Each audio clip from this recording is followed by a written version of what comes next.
Baseball Regionals in Chapel Hill. It's round 3. Saturday night, Sam Angelo hit a pair of home runs, and North Carolina was a winner. Last night here at Boshamer Stadium, Oklahoma continued their torrid offensive pace. Who gets the opportunity to meet Arizona in the Super Regionals? Tar Heels or Sooners? First pitch is next. The NCAA Baseball Regionals are presented for you by Capital One, and we have got a sparkling sunshine sky on a Monday afternoon here in Chapel Hill for the last game, the deciding game of this Chapel Hill Regional. Oklahoma, the 2 seed from the Southeastern Conference, against the nation's number 5 seed and the top seed here in this 14 bracket, the North Carolina Tar Heels. There are 6 winner-take-all games today. Here are some of the Super Regional tickets that have already been punched. You see Louisville is there. They're the winner in Nashville. You've got Arkansas, Auburn, and UCLA all slated to host, and some other teams that have advanced as well. We welcome you to Chapel Hill. Great to be with Danon Hughes, Wes Durham. This is it. Yes. Somebody's going to the Super Regionals to meet Arizona next week. Well, you mentioned it. What's happened all across the landscape of college baseball. Winner take all, the 3 favorite words in sports. Well, and we're going to find out where Oklahoma is, because for really the last 4 innings on Saturday night and 18 innings yesterday, there's been no team in college baseball hotter than Skip Johnson. Yeah, they have traveled well, and the bats have traveled with them. 17 extra base hits on the weekend, 7 of those home runs.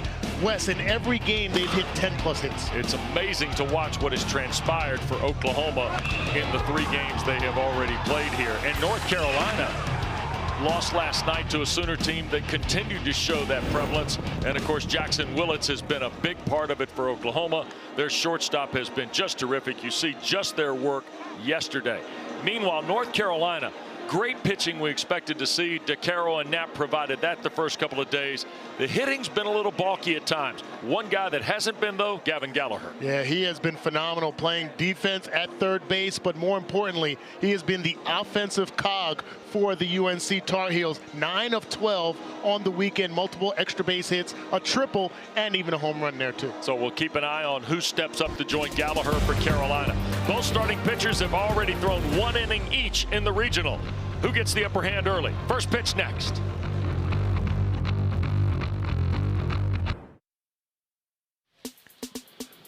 The NCAA Baseball Regionals are presented by Capital One. What's in your wallet? And in part by The General. The General gives you a break on car insurance when you need it most. And Real Steel. Find yours at steelusa.com. Well, we started here on Friday afternoon. Jake Knapp was terrific, a 4-hitter. North Carolina beat Holy Cross 4-0 that night. Oklahoma behind Malachi Witherspoon. Danon defeated Nebraska 7-4. Elimination game the next day. Nebraska held on that night. Carolina banged around Kyson Witherspoon. And then yesterday, Oklahoma started their barrage. Dismissed Nebraska 17-1 and then beat Carolina last night to force this deciding game of the Chapel Hill Regional. And Skip Johnson's going to hand Reed Hensley the ball. He threw 15 pitches here on Friday night against Nebraska the first time they saw him. A solid record on the season, 4 wins, just the 1 loss, 36 strikeouts to 14 walks, 90-93 with his fastball, good 3-pitch mix. Going to try to keep the bats quiet for the Tar Heels. He's got to minimize the freebies. Wes, if you remember, how Oklahoma got in trouble was too many free bases, early errors. He's got to minimize that. Kane Kepley starts for the Tar Heels. He's the leadoff guy at 290 on the year. You see Vanderbrake and Stevenson. Those 3 guys at the top are just 5 for 36 in the regionals. 1 ball, 1 strike. 2-1. Each of these teams has definitely been a full lineup contribution. When you consider, you look at that last stat, the top of the lineup for the Tar Heels really hadn't stepped up, but the other guys have picked up the slack. We mentioned Gallagher as well as Madera, Tyson Bass down the lineup, Sam Angelo with the power surge. The other guys, the complementary parts contributing. 2 balls, 2 strikes it is to Kepley. Choked up on the bat a little bit here at the left side. Off the plate, and it's full. Hensley 4-1 on the year. This is just his second start. 31 1/3 as we showed you the details. 36 Ks, 14 walks, 8 extra base hits. That ball golfed on the ground. Here's Willett's first defensive try of the day, and there's one away. Talented shortstop Jackson Willits gets out number 1. And this will bring Vanderbrake to the plate. Jackson 304 on the year, was really good at the ACC tournament last week, but the struggle's been real here in Chapel Hill. Just 2 for 13. One of the hits a double. And struck out 3 times as well. I just have a feeling that the top of the lineup, sometimes they wear the weight of the team on their shoulders. Try a little too hard. Just don't allow yourself to relax and enjoy this time. And when we get a chance to talk with head coach Scott Forbes and head coach Skip Johnson, you get a sense of those part of their roles is keeping guys loose. Yeah. And whether it's in the dugout, whether, pregame warm-ups, etc. There's an aspect of having the ability to enjoy this moment, enjoy this time, and not feel the weight of the world on your shoulders. I think that's what's going on with the top of the lineup. The pitch is just off the plate, 1-2. Fastball's the diet for Vanderbrake here early from Big Reed Hensley.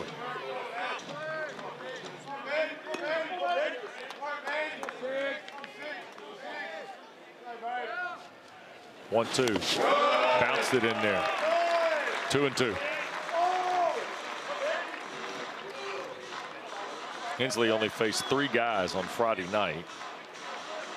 Struck out 2 for Skip Johnson, who does call the pitches, by the way, for Oklahoma. That's his background, no matter where he's coached. Junior colleges in Texas, or longtime aide with Augie Garrido. Brian Vanderbrake, or DeBrouwer, rather, the umpire, punches out Jackson Vanderbrake there. Out number 2. And there you see a nice firm fastball on the outside part of the plate. A little bit of cut action on that. Hits his spot for the backwards K. Brian DeBrouwer is our crew chief. He's behind the plate. Jeff Wright at first. Brian Marine is at second. Joe Harris rounds out the umpiring crew at third. Here is Luke Stevenson, who is 0 for 11 in the 3-hole for Coach Forbes. Off the plate for ball 1. Very uncharacteristic weekend for Luke Stevenson. He's really done a nice job behind the plate, but first team all ACC. The bat really hasn't been his friend this weekend. 2-0.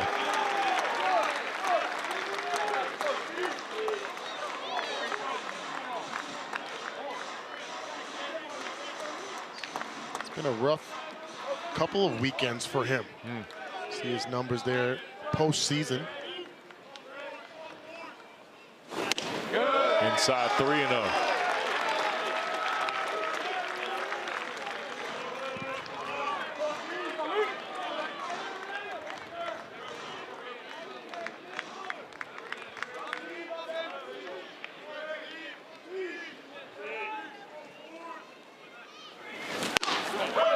There's a strike. Fastball in at 92 from Hensley. I find it interesting with the Oklahoma pitchers, and this must be something that Skip Johnson goes through their process with. 3-1 is ball 4. Sometimes when, and we've seen it a couple different ways. We saw it with Kyson Witherspoon the other night. We saw it with twin brother Malachi on Friday. When things aren't going well, they just slow down and walk off the back of the mound, turn their back, just kind of, it's almost like he wants them to decompress and see if they can re-engage.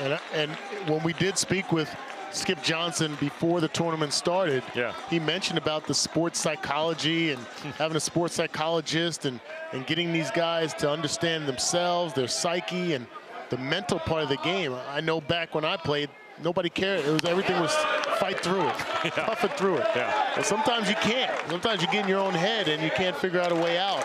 So I give credit to these programs that have adopted those kind of entities to help these kids become better players, more complete players. Ball in the dirt on the 0-1 to Gallagher. Stevenson back to the bag at first. And this is the guy we profiled at the top of the show today. 9 for 12 in the regional, 5 extra base hits. He's just been flammable all the way through. You know it's something special when you have to take a double and triple take on the stat sheet. Like, is he really 9 for 12? That ball gunned back through the middle. They'll try and step on the back. No, long throw over to first, and he's safe. Everybody's safe.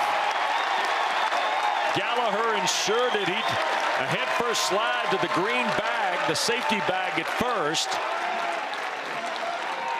That ball had a little spin on it when it got beyond the mound. There was no way they were going to get Stevenson at second. Yeah, it had great athletic play and try by Kyle Branch, but more athleticism shown there by Gallagher. And for all of those people who are adamantly against head-first slides into first base, your body lean is normally leaning forward if you're running with any efficiency. So to fall forward is more natural than to go feet first. He avoids the tag there. That's a nice job. Stokely stands in. First pitch takes a strike. 2 for 11. With 2 RBIs for Big Hunter Stokely. He's walked twice, struck out 4 times. Only Tar Heel with more than 3 strikeouts here in the regional.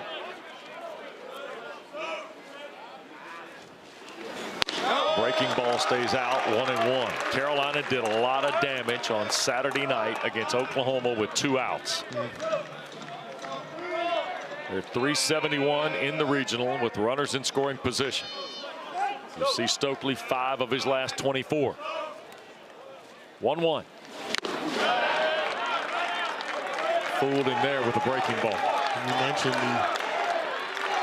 the ability that NC had to capitalize on the miscues of the Sooners, most of which came with 2 outs. The same predicament here. 1-2. Fouled off at the plate. Count will hold. Stevenson at second. Gallagher is at first. Aboard on the error to Branch.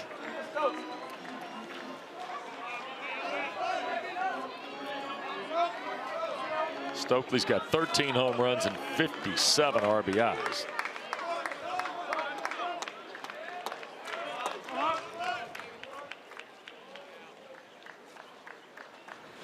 That ball is cracked on in the gap in left. Gamble won't get to it.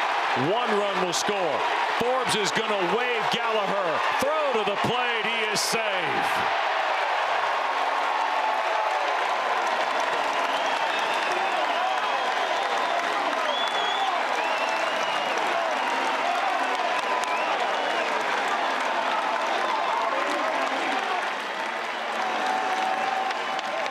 Two-run double from the first baseman, Stokely. That's a great swing here. That cut fastball working to the outside part of the plate against Stokely. He takes it right where it's pitched to left center field. Even with the strong throw, the speed displayed by Gallagher. 2 on the board early for the Tar Heels. 25th pitch of the first will be to Alex Madera from Big Reed Henley.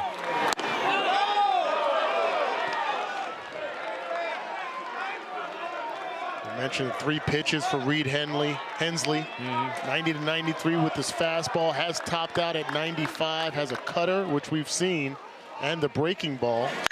Madera rips it by Willits.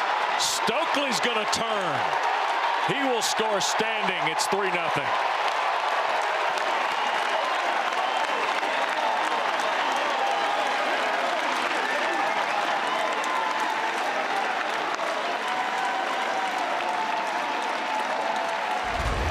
When Stokely turns, you got to be ready. Yep, and that's a great job of hitting. Each guy getting in the batter's box with a plan, driving the ball to opposite field, allowing them to stay in for off speed, as well as the fastball. Madera getting it done. Well, we're kind of seeing a theme here in this regional, capitalizing on miscues or extra opportunities. I wouldn't even call that hit by Gallagher a miscue. I mean, it's just a tough play, top spin off of the mound. He has to try to rush the throw because of the speed of Gallagher, but just giving the extra life opens the door up for these guys to play 3 runs. It's kind of been a theme for every team in this tournament. And it just so happens that it's with 2 outs. Yeah. Where Carolina was really effective on Saturday night against Kyson Witherspoon in the first inning. Brian DeBrouwer, the home plate umpire, out to ask Easton Carmichael if he's ready to come back and catch. Yeah, right. So here is Bass.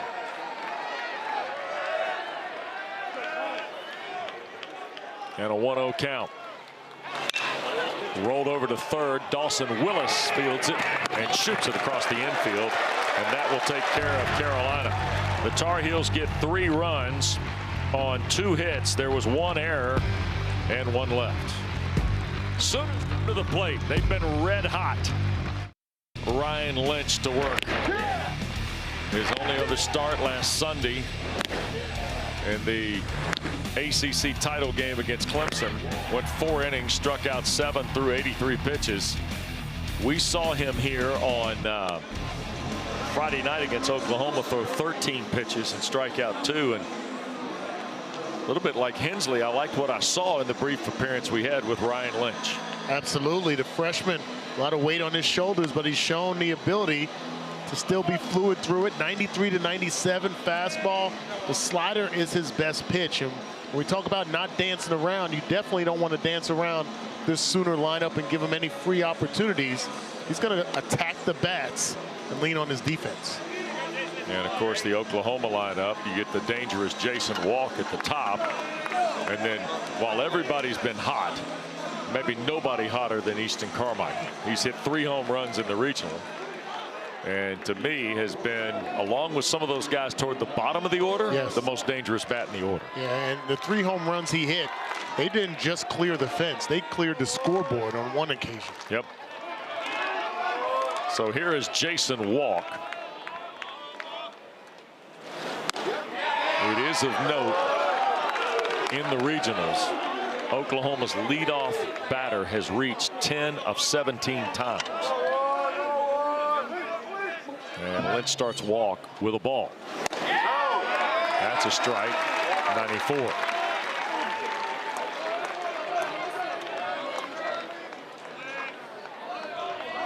Jason Walks from Ackworth, Georgia, in the Atlanta suburb. That's low 2-1. Incredibly dangerous. He's got pop too. 8 home runs on the year. I love the stirrup look. Oh yeah. Brings me back. With the Brewers, we had mandated 4 fingers you had to see. There is sharply hit ball to second. Fan to break. Will retire Walk. Merle Haggard wanted to see 3 fingers, but that was a whole nother story. The Brewers said 4. Is that the way it had to work with the stirrups? Yes. I wonder if wake up in a cold sweat sometimes and make sure. Was there a fine involved? Yes. What was the fine? I don't even. That was 92. Oh my gosh, I'm dating myself, but that had to be three-figure dollars at best. Because it wasn't the cool look, so you know. I was conflicted. I wanted to be cool, but I wanted to keep my money. Here's Easton Carmichael, 326 on the year, 17 home runs. But as we said, 3 home runs here in the regional. And he has been just shy of 400. 7 of 18. 6 RBIs, 2 walks. He's only struck out twice. 2-0 it is to Carmichael. Lynch just missed on the outer edge. You see Lynch's stuff. He has that arm side run on the fastball in the mid-90s, trying to bring it back into the strike zone on the outer part of the plate. Here's a 3-0. Ball 4. 4-pitch walk to Carmichael. Oklahoma's got their first base runner of the day. And it's a one-out walk to Carmichael, and here's Sam Christensen, first baseman for Skip Johnson, redshirt sophomore from Mesa, Arizona. If you follow the Sooners with any regularity, Dayton Taki has typically been the first baseman. He got shaken up, we believe, on Saturday in the first game against Carolina. Christensen fouls it back. We saw Taki before the game up on the right out front for the national anthem, and he's got a boot on his left foot. And perhaps I know he'd had some issues late in the regular season with injury, and maybe trying to fight through here again to shut him down, to maybe see if he's ready. There was really no comment at all from Coach Johnson about it in the last day or so. And it could be protective measures for next week. Absolutely. You know you're not going to be in the lineup. We're absolutely not going to use you today. So protect yourself from any excessive celebrations, any other guys stumbling over your leg, etc. Yep. Rather be safe than sorry. Christensen's 1-2. Oklahoma's almost at 350 in the regional with runners on. Carmichael with speed at first base. 14 bases on the season. That ball golfed into center field. Tough play for Kepley. He'll let it bounce. Carmichael has to stop at second. It'll be first and second, one out, and here comes Jackson Willits. And Willits is greeted with a chorus of boos. There's a breaking ball from Lynch there, and a nice job keeping that head down on the barrel, driving right back where it came from. Christensen has hit the ball hard most of this weekend as well. So here's Willits, who's got 6 RBIs in the regional, and a chance to see if he can play to Oklahoma a run here to counter Carolina's 3-run top of the first.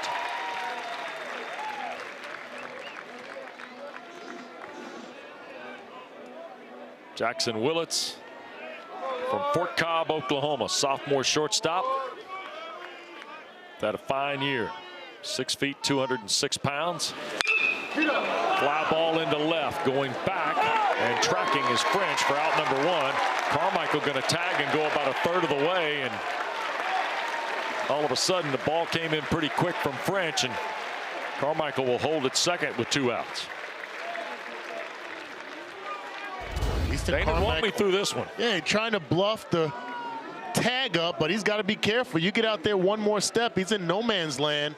Could have been a quick pivot from the relay man and picked them at second base. So Carmichael at second, Christensen at first. First pitch swinging for Trey Gamble, and a foul ball down the left side. I'm not sure totally what Easton was trying to accomplish there. There's one school of thought of trying to be aggressive, maybe drawing throws. He overthrows the cutoff man, maybe. 5 of 17 is Gamble. Ground ball sharply hit. Gallagher just going to take the easy out. Step on the bag, 5 unassisted. No runs, 1 hit, no errors, 2 left.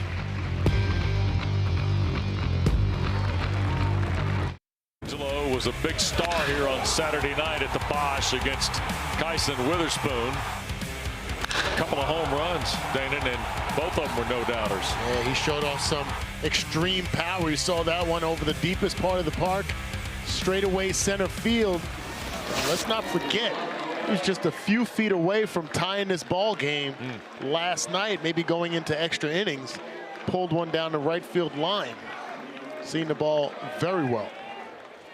So Angelo will start the second for Carolina, who leads 3-0. Hensley back out there for Skip Johnson. Starts with a strike. Angelo 375. He's 3 for 8. 5 RBIs. Struck out only once and walked twice in the regional. Fastball off the plate, evens the count. I know we're talking a lot about the long ball and what's been on display here in this regional, but you look at UNC's makeup and how they got to this point. it's been a different approach than previous years. There's another one toward the gap in left center. Angelo's got a single to start the second. That's part of the approach that's gotten them to be successful this year. Is different than the long ball. They used to lean heavily on power. They've had to go a different route because of the makeup of this roster.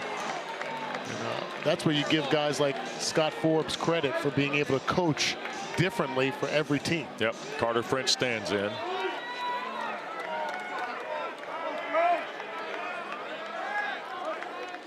French 2 for 10 with an RBI. It's in the dirt, ball 1. And there's the 6 regular starters who've departed and what they took with them. 78% of the home runs hit last year gone from this year's team. French tried to bunt it, did foul. Oklahoma's got some early work in the bullpen. Gavin Jones starting to throw for Skip Johnson's team. We saw him earlier in the regional. Sophomore from White Oak, Texas. He threw 2 innings.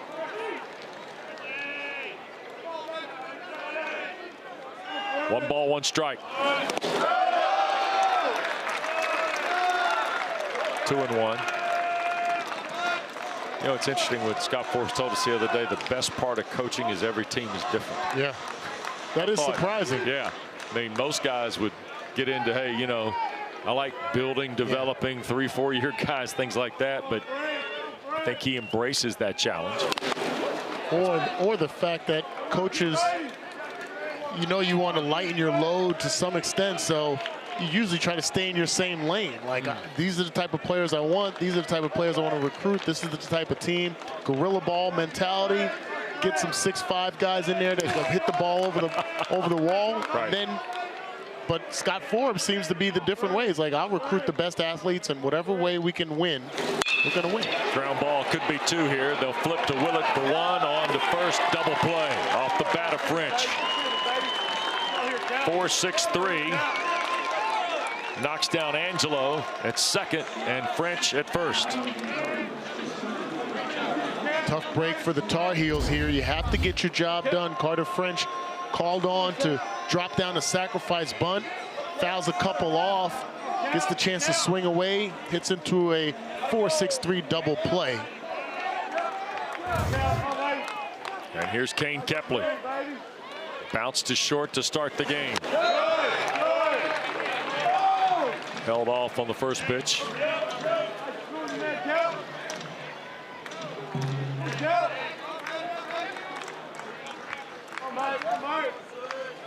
So a 1-0 count with 2 outs. Breaking ball in for a strike on the edge. 1-1.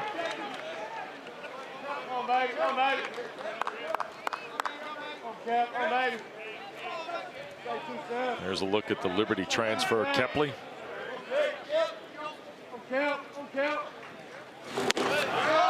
Fastball away. Reed Hensley on the mound, a senior.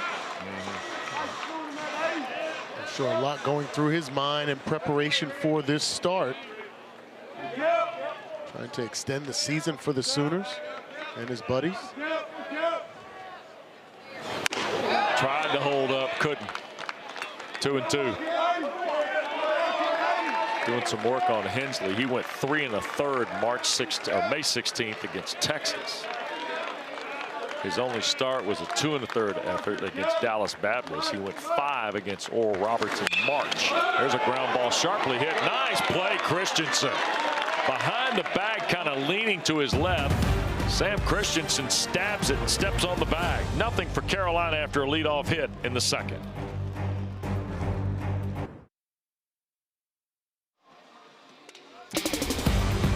And the bell tower on the Carolina campus brings us back to Capital One's presentation of the NCAA Baseball Championship. We're at the Chapel Hill Regional here at the Bosch.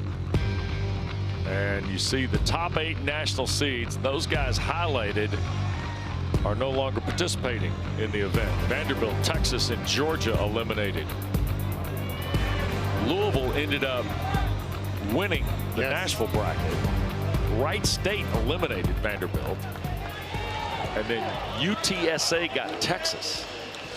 And then Oklahoma State eliminated Georgia yesterday and then lost to Chris Pollard and Duke, who, by the way, Danon, 8 miles over there is where they're from. That's what I heard. Yeah, it's close. And Florida State's also advanced. But those 3 national seeds, that's a big upset. Yes. Off the bat of Branch, and Lynch will flip to first, 1 away. And we touched a little bit on this there in our coverage. The college baseball parity, with all the other things going on, the talent dispersal, a lot more wider than it used to be. It's huge. It's always been a factor, but even more so now with NIL and the transfer portal, which opens up today. So there's a lot going on for these teams, not just on this field, but the makeup of and the construction of your lineup and roster for the future. Here's Desan Harris now. Boys, he had a terrific regional. 7 for 9, 778. Looks at a strike. Yeah, that's right. 778. 4 RBIs, 2 extra base hits, 2 walks, and a stolen base for fun. And scored 4 times and just missed an extra base hit there. Skip Johnson said last night after the game, Desan Harris is an elite athlete. You know, I love when coaches use that terminology because it means more than just a baseball player. For the kids and the youth. There's a shot off the mid of Lynch. 1-4. Harris is safe. There won't be a 1-4-3 put out on it. And that showed you right there just the speed portion of the program. Yeah, this is unfortunate for Lynch because if he allows that to go through, that's going to be an easy play for Vanderbrink there at first base. But there, speed, that's what speed do. 1 out single for Harris, and here's Drew Dickerson. He comes in 308 on the year, starting for the 21st time today. Lynch misses up and out. Dickerson's had a nice regional. 6 for 14, 5 RBIs, couple of home runs, 3 walks. He has struck out 5 times. I really like this young man. His makeup, his power, athleticism as well. That ball hit to right, got a little something in it. Bass going back, and Dickerson's hit another one. Drew Dickerson. He hit the go-ahead home run here on Friday night against Nebraska. And now he's thrown a 2-run shot up there for his 3rd home run of the regional, and Oklahoma to within 1. Yeah, great job. I love the opposite field power displayed by Drew Dickerson. The pride of Lee Summit West High School, the former Titan. Another bomb in this region. 3rd hit of the day for Oklahoma, 2nd in the inning. And again, Dickerson at the bottom of the card.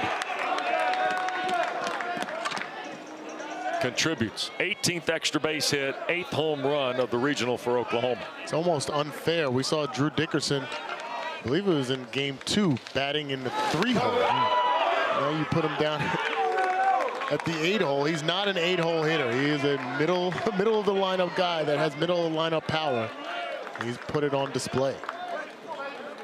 2 balls, no strikes. Dawson Willis, he's homered here as well. Those guys at the bottom, 7, 8, and 9, are just not your nondescripts. Carolina got some bullpen activity. Tar Heels are sending Walker McDuffie, the right-hander. That's the 2nd guy we thought we'd see today. Lynch on a 4-pitch walk for Willis will get Jason Walk an opportunity with 1 out. We always talk about bottom of the lineup production. As you mentioned, Drew Dickerson has 7 RBIs in this regional. If I go throughout the lineup, and we have a little conference at the mound here while Jason Walk is on deck. Jason Walk, as good as he is and as good as he has been, is the only guy without an RBI in the entire lineup for the Sooners. Don't forget the full coverage of the Division I Men's College Baseball Championship and also the College World Series is available at NCAA.com, the official online home for all 90 NCAA championships. And of course, the College World Series begins in Omaha Friday, June 13th, 2 o'clock Eastern Time. All the coverage is live on ESPN and the family of networks. So Bryant Gaines out for a visit with Ryan Lynch. A 4-pitch walk to Dawson Willis gives Jason Walk a chance here for the Sooners in the second. They've closed to within a run at 3-2 after the 2-run shot from Drew Dickerson. Walk squared to bunt, took a strike, 0-1. Gallagher was creeping in from third on the infield grass. Now Willis at first base, 18 stolen bases on the season. Swing and a miss by Walk, 0-2. 94-mile-an-hour fastball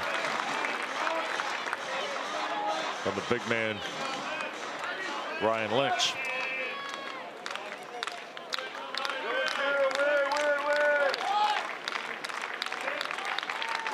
Oh, 2.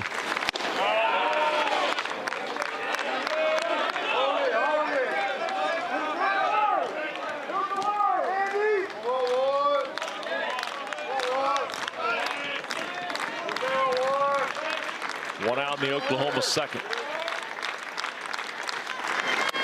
Swing and a miss. Down goes Walk. First strikeout for Lynch. 2 away. The best pitch in his arsenal is this slider. 2,900 spin rate, 15-inch of horizontal break, and you see it on display there. They say he's got the best off-speed stuff on this entire pitching rotation. 2 down now, and here's Easton Carmichael. Got to be careful here if you're Carolina. 1-0 to Carmichael. With the speed at first base of Willis, it could be an opportunity for a run and hit situation here. You don't want to take the bat out of his hands. That ball to right could be trouble in the gap. That's a long run. Bass. Oh, what a catch.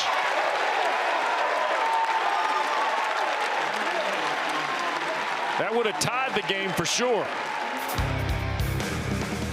Tyson Bass, a running catch in right field, but Drew Dickerson is back to work at the NCAA Regional in Chapel Hill.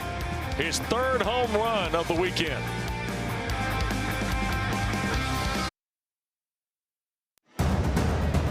Well, we played 2 frames. It's 3-2. It's kind of starting to punch counterpunch here a little bit. These 2 teams are very talented. By the way, so's the one waiting on them. Arizona, clean sweep of the Eugene Regional. Wildcats making their 6th trip to the Super Regional. They've won 8 straight games, by the way, in doing all of that. Pitch is high from Reed Hensley as he starts his 3rd inning of service. The other part you need to know, 14, we think Oklahoma's hit a lot of home runs. Arizona hit 14 in their last 2 games.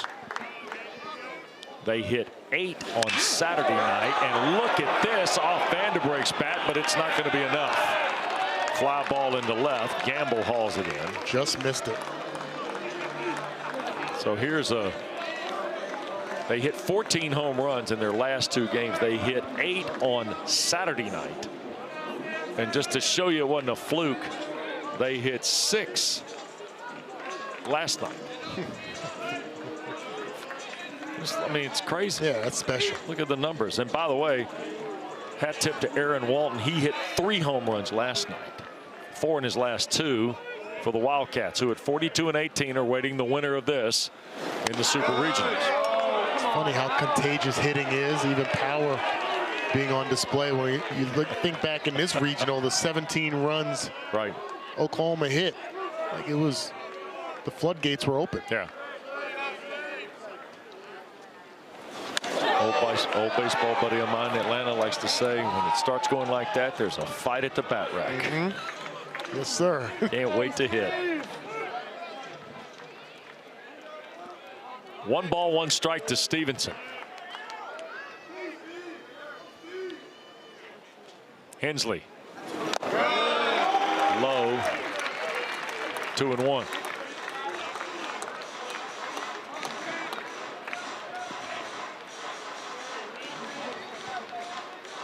Skip Johnson's got Gavin Jones still kind of loosening down there. It's not urgent just yet. At least it doesn't look urgent.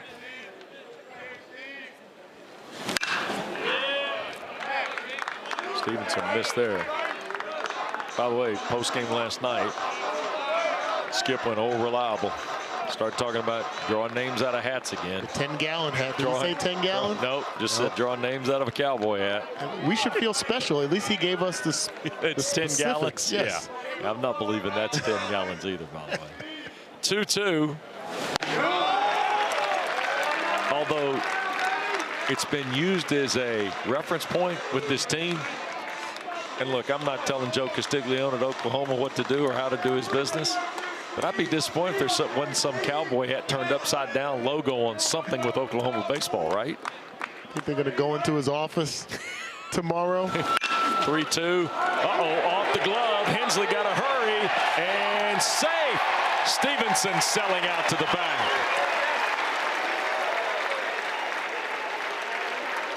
We've seen balls hit the pitcher's mitt in consecutive frames here. Yes.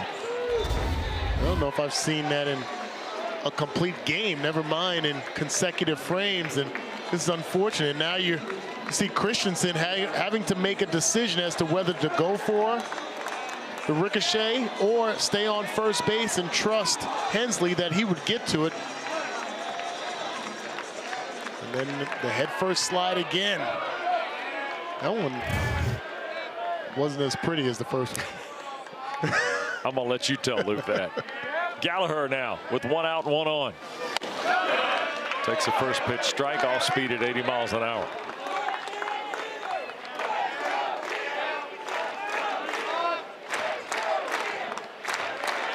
Luke Stevenson at first. 1 out. Carolina by a run. 3 in the first, still standing up. Look out.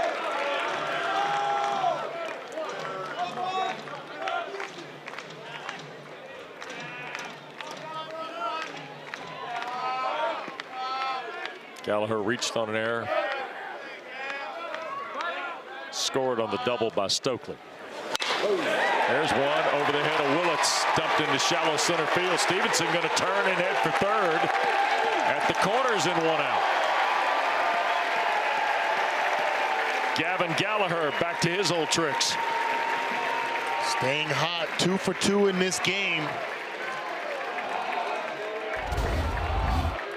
We've seen the ball extremely well. We've seen his exploits against the fastball. Here's a breaking ball that he just punches out to center field. And how about the IQ, the baseball IQ here, taking the extra base, trying to draw the throw, but then Jason Walk smart enough to just bring it into second base to keep the runners on the corner. Scott Jackson coaching at first. A little high five for Gallagher, and Skip Johnson's out.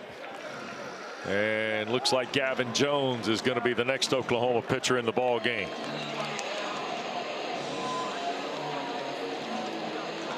Thought we'd see a left-hander at some point, and it's going to be the second pitcher of the day.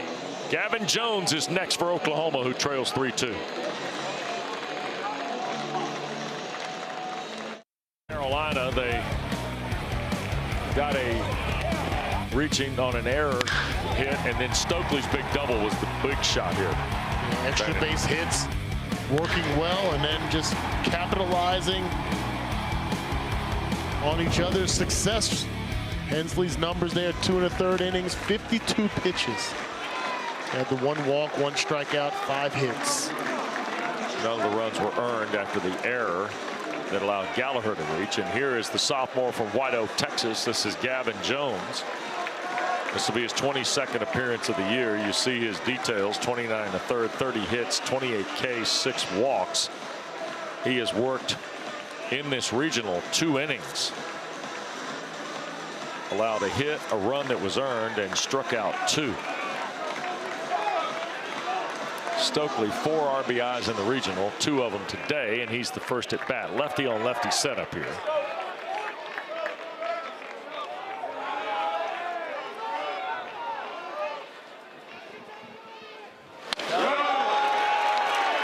Contrary to the approach in the previous nights, I kind of feel like we're going to see a little bit more matchup from the bullpen action between each of these teams. As much as you can with your inventory, right? Exactly. Yeah.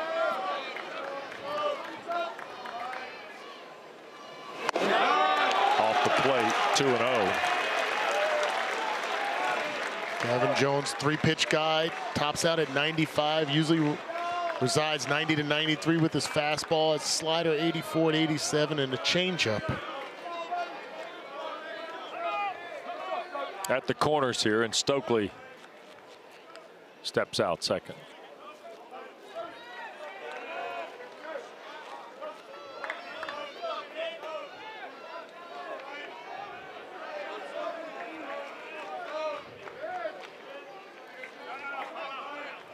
And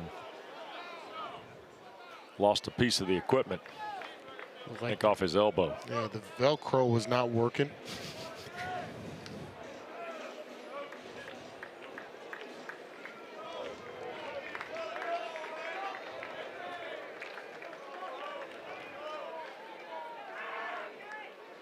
(2-0). 3-0.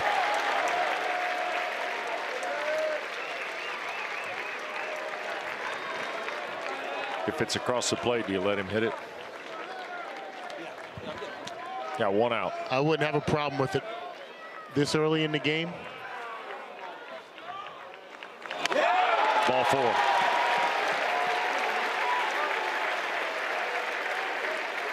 Loaded now. And here's Madera, also a left-handed hitter. Saw something on the opposite side in the Florida game. I think the elimination game. And the kid ignored the take sign. Swung, hit into a ground double play. Ooh. Oh boy. Yeah. And they wind up losing that region. So that's a very lonely walk back to the dugout.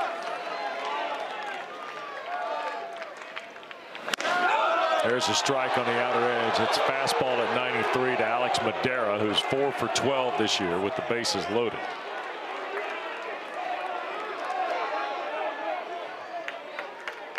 Got 2 runners in scoring position. That's low. 1 ball, 1 strike.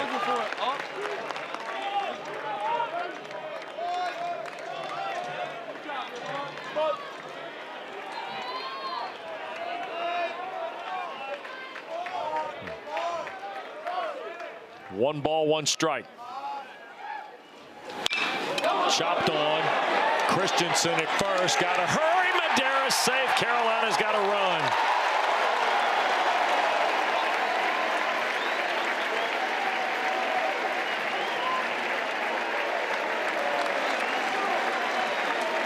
RBI single for Madera. Bases stay loaded. And here's Tyson Bass.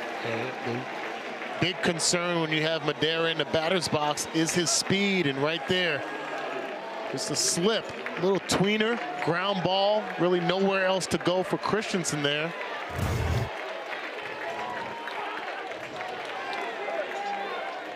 And here's Bass.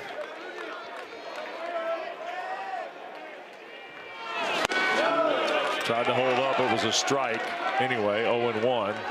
He's 4 for 9 this year with the bases loaded. Oklahoma's got more activity in the bullpen. A right-hander, Dylan Tate, is up and throwing. There's a strike again. 0-2. Bass does have some pop too. Jones is spotting it. Yeah. Not afraid to go inside against the right-handed batters. There's a look at Dylan Tate, who has also appeared in the regional briefly.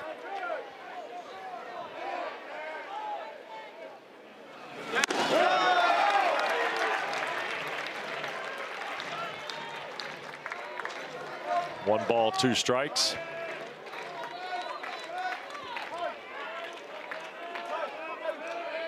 Bases are loaded. You see Jones going to the ear to hear the pitch come. Tried again to run that ball in on the inner half to Bass. 2-2.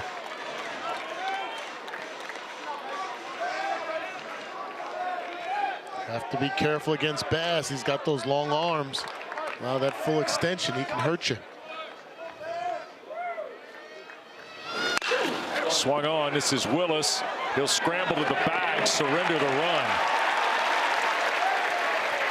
5-2 Carolina now.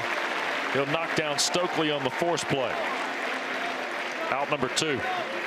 This decision by Willis at third base is totally based on the speed of Bass and Madera, knowing he cannot turn the 5-4-3 double play.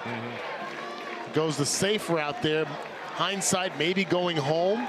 You can see just with him stumbling there, probably had no other recourse but just to get that force out at third base.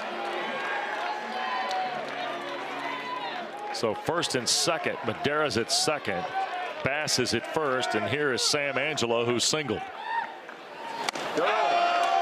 Picks a fastball up.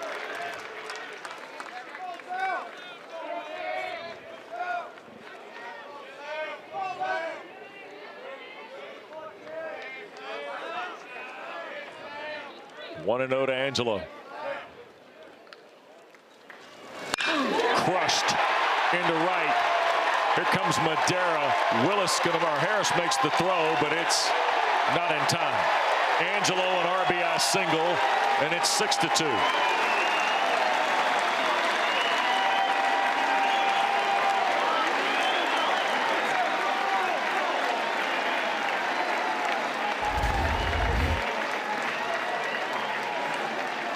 Excellent swing there again by Sam Angelo. Another RBI for the DH.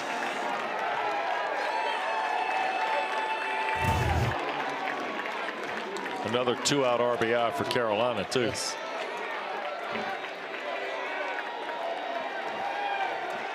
You see 17 of the 26 have come with 2 outs this weekend. Here's Carter French, who banged into a double play an inning ago.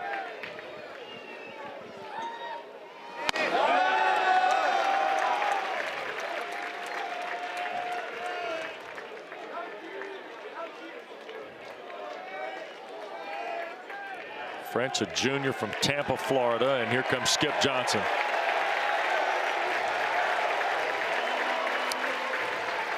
Now, this is a lefty-on-lefty setup, and Kane Kepley would be next, another left-hander, the guy in the bullpen, Tate, who has not appeared in the regional but has warmed up seemingly every night. Yeah.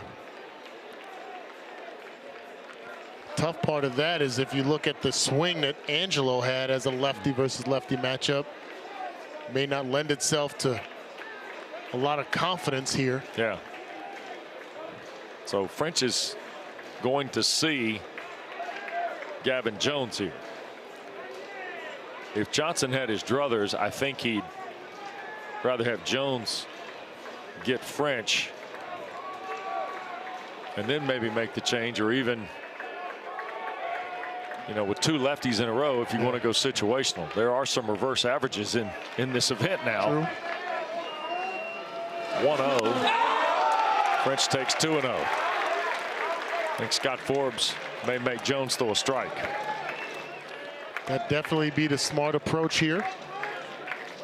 Even with 2 outs. Bottom of the lineup. At the corners, Carolina's got 3 in. Back through the middle, and another run is scoring.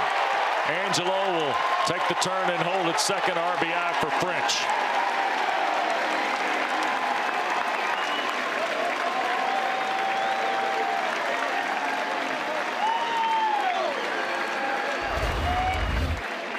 This is the best swing of the weekend for Carter French. Hasn't had a lot of success, but feeling the energy from the rest of the lineup, he gets the job done there. An RBI single for the 9-hole. And that'll do it.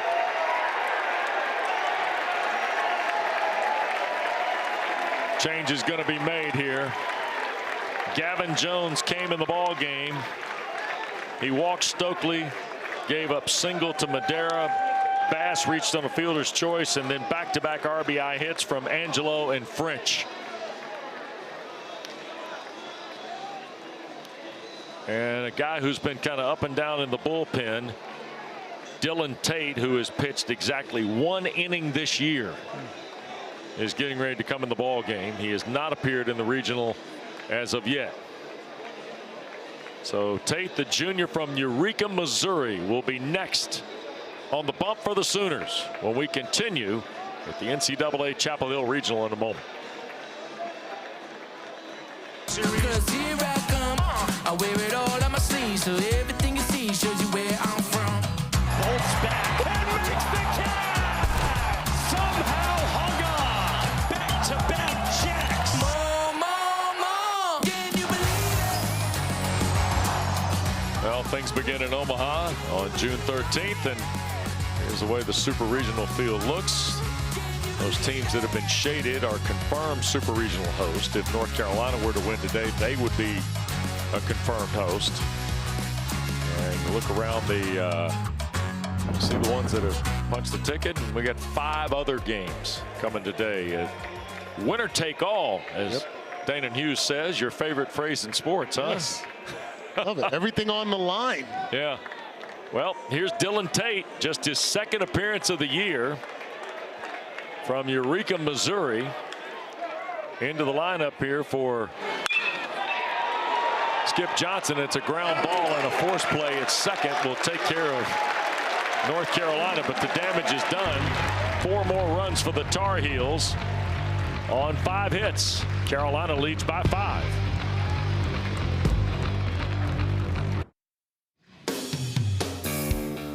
(7-2) North Carolina, bottom of the 3rd inning, and winner goes to the Super Regional.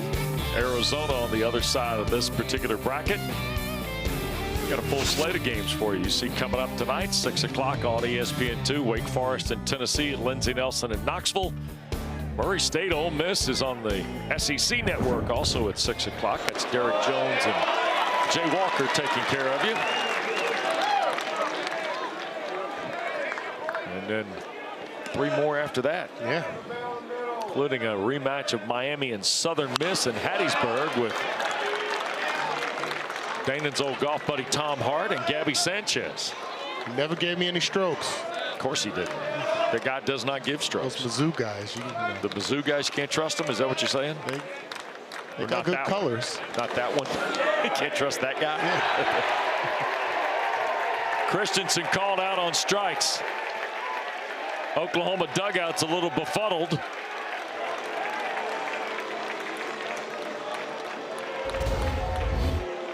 Working quickly here.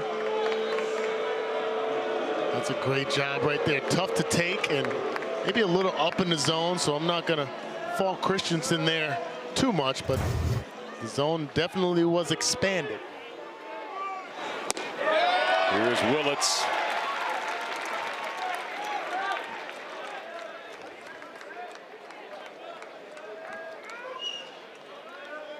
(0-1) with 1 out after the strikeout of Christensen. That's high. Ball and a strike. Just the 2nd strikeout, by the way, for Lynch, who has also walked 2.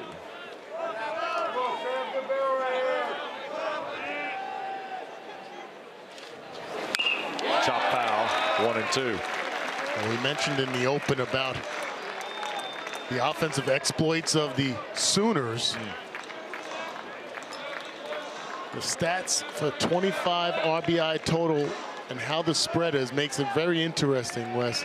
The 2-hole, 4-hole, 6-hole, and 8-hole have been responsible for 25 RBI so far. 8-hole, Dickerson, 7 RBI. 2-hole, Carmichael, 6 RBI. 4-hole, Willits, 6 RBI. And Branch, the 6-hole. So everything's spread out. Really not many weaknesses. And Willits is down on strikes. Lynch is heated up a little bit here now.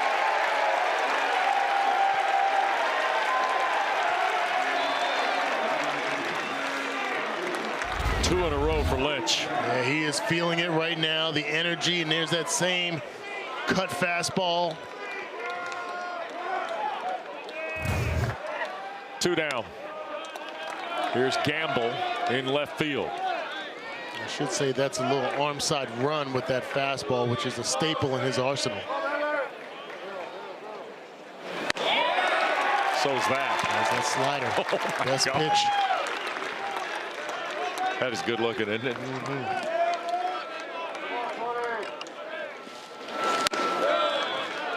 We said this the other night about Kyson Witherspoon.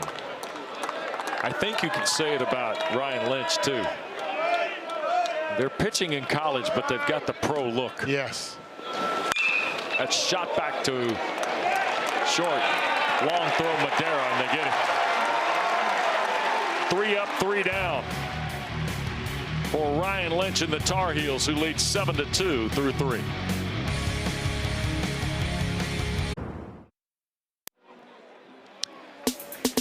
Well, from Monday afternoon, terrific crowd again at Kerry C. Bossamer Stadium. Look here. Oh, boy. They're up on the dorm balcony again for you. Hughes, look at those guys, huh? Yeah, during this time, I would be in the library personally. This is the kind of construction worker that I would be. Yeah, somebody's Watch the game. Somebody's getting be called on the cell phone about what they're doing. And our guys out there in left field now, they've got the setup. That is hammered again. That's Vanderbrake driving it into right center, and Jason Walk will scoop it up, but Carolina's got the leadoff guy aboard here in the 4th.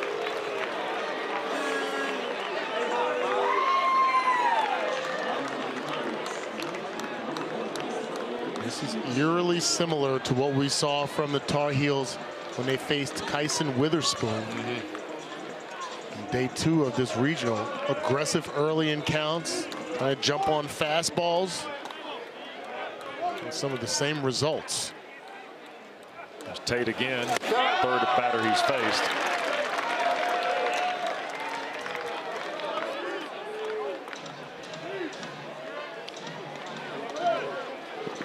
(1-0) to Stevenson.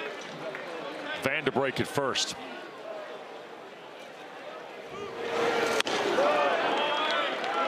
Stevenson way out in front there of a ball off the plate. Now look here, those are your guys in left. How many people in there now? They're packed in there. Yeah, stacked in. Stacked in good. Guys are on TV. Look sharp. 1-1.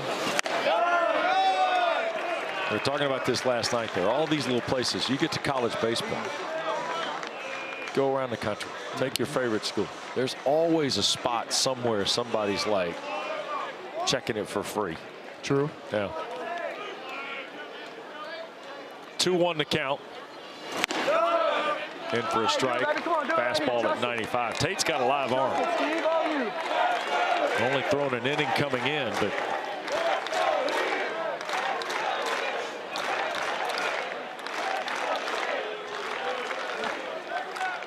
Stevenson waits. Foul ball. That was a fastball at 96, and Luke was ready there.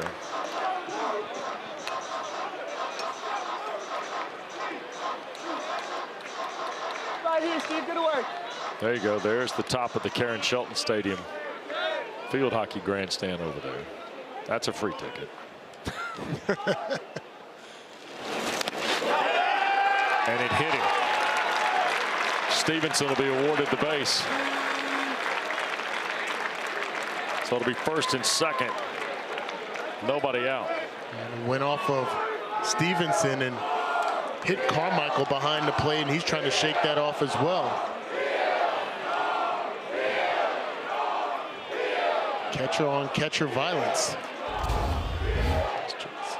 It's a breaking ball that hits his back forearm. Melissa Karam's Hampton. awful, yeah.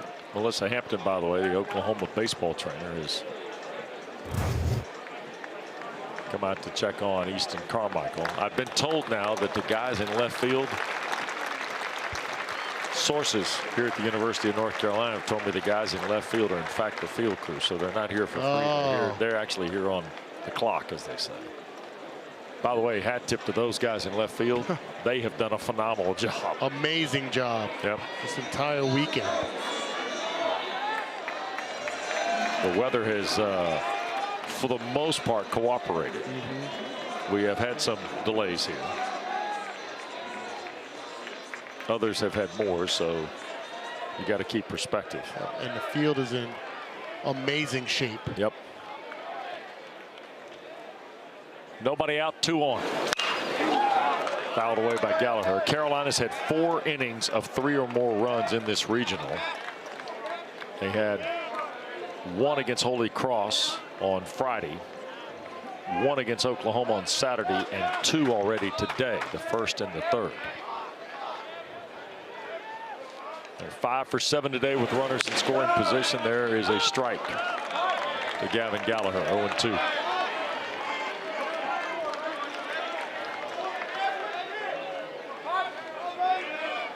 Tenth pitch of the service of Dylan Tate.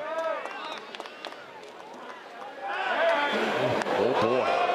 Oh boy. You've pitched an inning in the third this year, and you pivot off the mound and almost threw it to nobody. A little cross up with the communication and a pickoff move. Did not seem that Vanderbreak was getting off the base extended. That's foul back.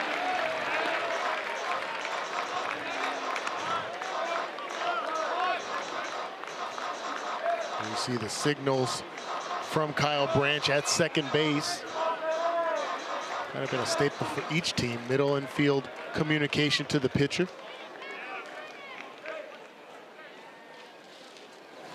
Off the plate, 1-2. Being particularly careful with Gallagher, it seems. Yeah, smart move. Outfield playing a little deeper, especially in center and right field.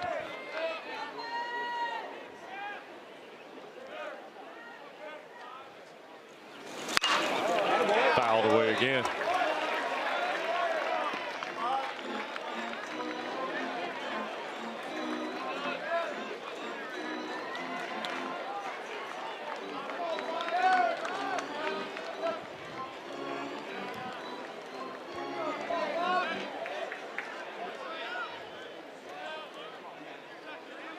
One and two.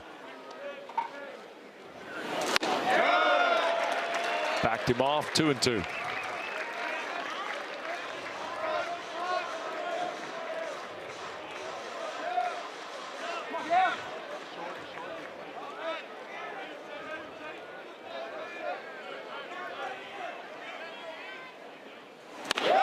Now full.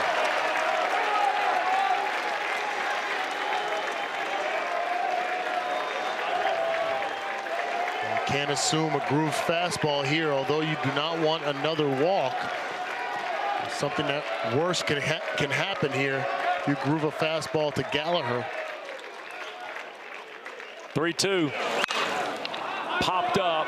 Christensen. Here comes Harris off the right field side, and he'll have it.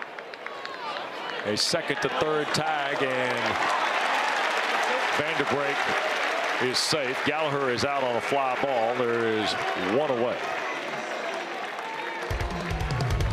And here comes Stokely, who doubled home a couple of runs in the first, all the way to the wall and left. Good to see the big man get going, contribute with that RBI double. Walked in the second at bat in the third inning.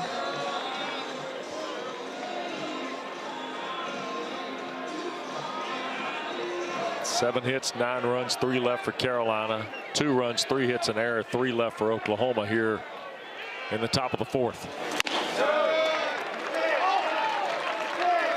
Stokely watched one inside.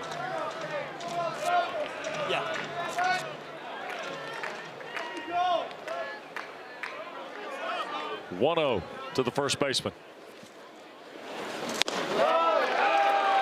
2-0.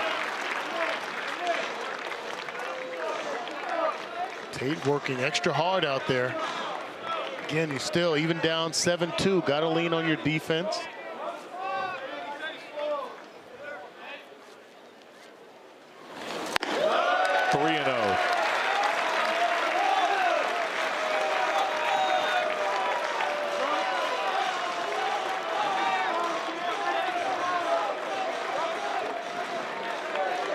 Pretty much steady fastball, huh? Yeah.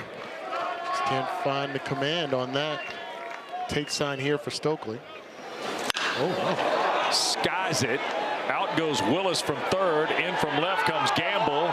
He'll make the catch. They're going to tag. There's a throw to the plate, and safe is Vanderbrink.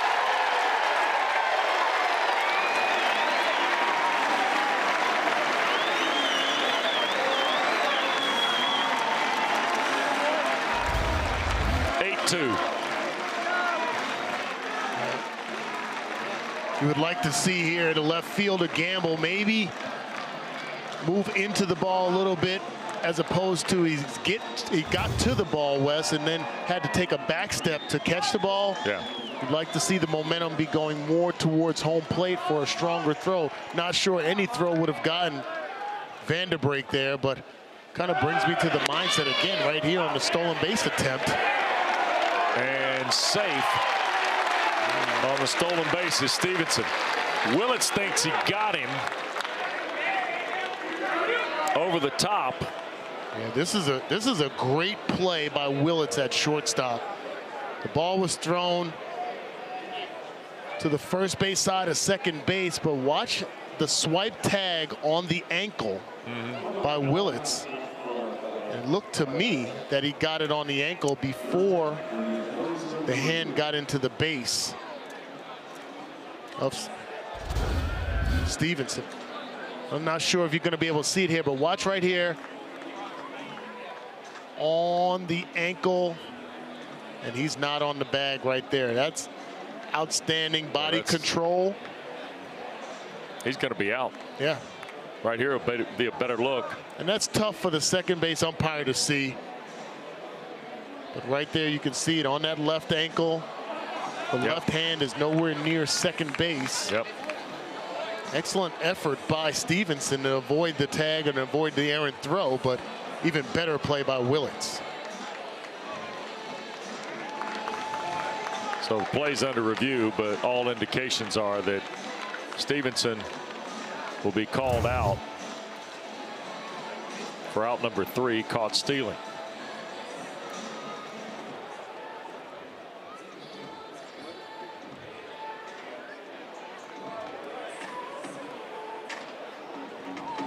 So on an 0-1 count, here comes umpire DeBrouwer.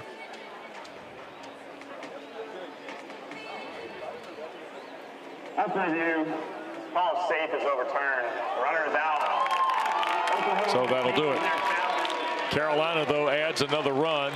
Tar Heels now lead Oklahoma 8-2 through 3.5. And when we come back, the head coach of the Sooners, Skip Johnson.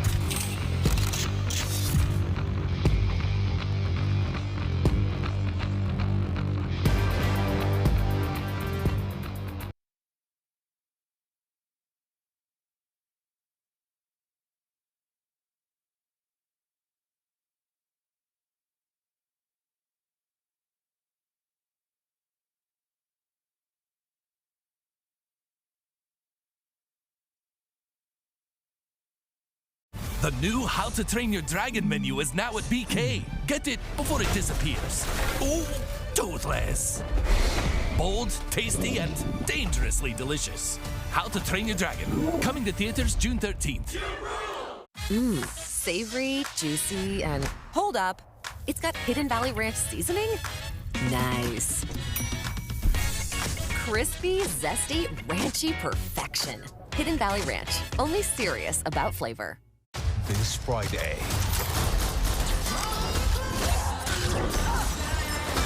the John Wick franchise keeps fighting. Jackson Willits makes a hell of a play down there at second base, to be honest. Yeah, that was a great tag. There's no doubt about that. Yeah. Coach, obviously things get thin in the bullpen at this juncture of a regional. Where you guys stand with pitching, and what can we expect in regards going forward? I mean, it's the next man up. You just got to go out to the bullpen and find out who can give us some length or give us an out. That's why they're all on the team, because we think we can use them, and got to give them that opportunity. I know you talked about this last night after the ball game, but Desan Harris, Drew Dickerson, even Dawson Willis, what a punch you've gotten from those guys here this week. Yeah, they've played really well, and it's amazing how much they've developed, and they love the moment, and they're present today. Well, thank you for your time this week. Appreciate it. Thank you. Thanks, Coach. Yep. Bye. Here is Kyle Branch, 6-hole hitter for the Sooners to start the fourth. Right before we came back, Coach Johnson jumped on the headset. Did you see that? I have thoroughly enjoyed being around the native of Denton, Texas. You gotta love the coaches that want to cheer for their players. They stand up for their guys. And last night, he wanted to know if there was any chatter going on. Yeah. Fouled out of play by Branch. He is the 10th head coach in Sooner history. 13 years Navarro Junior College, won 450 games there. Spent 10 years with Augie Garrido at Texas. And now in his 8th season at Oklahoma. That ball pulled foul by Branch. Arthur Ray Johnson, known as Skip, has done a whale of a job with the Sooners. And the transition from the Big 12 to the SEC, Oklahoma's got to feel pretty good about kind of where their baseball prospects might be.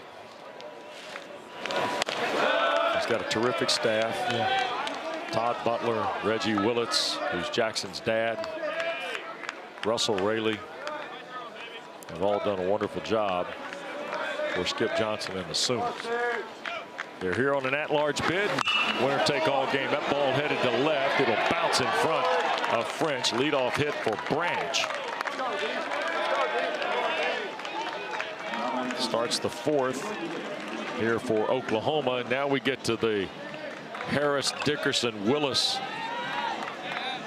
power consortium, if you will, at the bottom of the order. And this is what happened yesterday with these guys against Carolina. They were 5 for 10, 3 homers, 4 RBIs, 5 runs. Goodness. Today they're 2 for 2. Of course, Dickerson's got the home run. He's on deck, and this is Desan Harris. In for a strike from Lynch.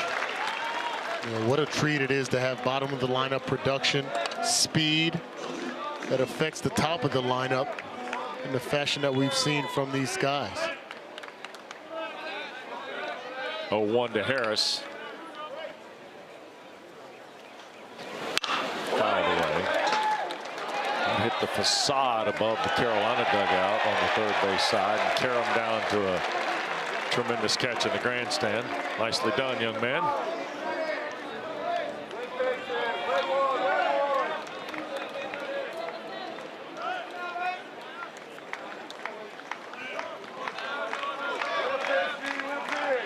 (0-2) to Harris. Crushed up in the air, right field. Bass tracking it. And will have it right in front of the warning track. 1 away. Branch returns to first, and here's Dickerson, who back into second. Hammered another one out of here.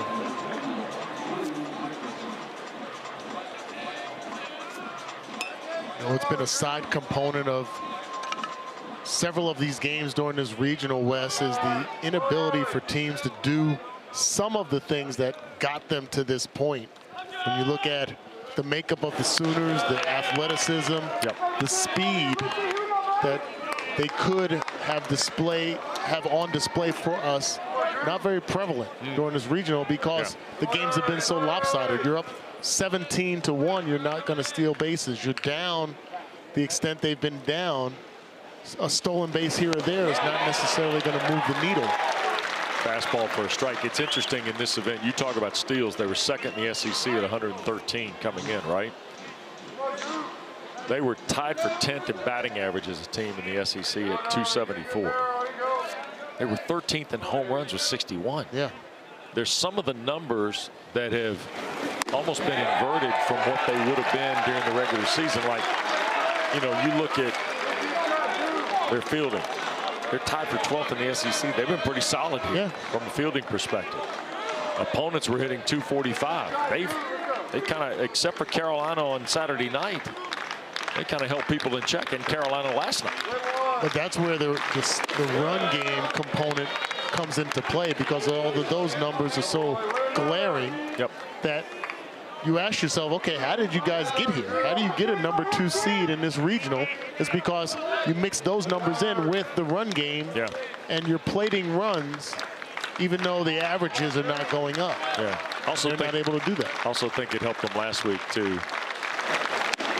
And that's a strikeout of Dickerson. Knew it when he pulled the trigger. 2 away. And Lynch has now struck out 3 of the last 6 he's faced in the ballgame.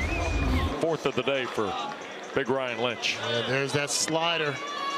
The best on the team. A spin rate of 2,900 with a 15-inch horizontal break. So here is Willis, 9-hole hitter for the Sooners. Just missed. I think 2, and I was getting ready to say it before the strikeout. I think the committee saw them beat Kentucky and Georgia in the SEC tournament. 2 teams. Georgia was the national host.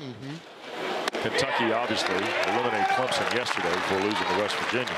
I look at like the comparatives going down the line. I still think those last 10, 12 games and what you do in your tournament, I still think that factors into some of it. Should. They had a hot start as well. Start off 11-0 on the first 2 SEC series. There's a strike. 1 ball, 2 strikes to Willis.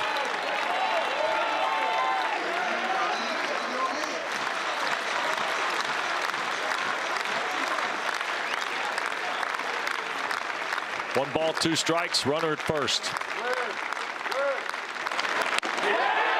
Just missed, 2-2. And the partisans here, of course. If it's close, it's got to be a strike. He's got so much movement. The arm side run brings the ball back in on the outside part of the plate against right-handed batters. Going to set up out there again. To center field, Kepley back to his left. Has it. No runs, a hit, no errors, 1 left. 4 complete. 8-2 Tar Heels. Fire it up. The all-new Dragon Flame Grilled Whopper is here at BK. Bold, juicy, flame grilled, and ready for adventure. Experience a new kind of flame at Burger King. How to Train Your Dragon, coming to theaters June 13th. Hidden Valley Ranch is made with real ingredients for real ranch flavor that's impossible to put into words. But that's pretty close. Indescribably delicious Hidden Valley Ranch. This Friday, the greatest action franchise reloads. Rated R. The Women's College World Series heats up in OKC as softball's elite compete for their ticket to the championship series. The Women's College World Series continues through June 6th on the networks of ESPN.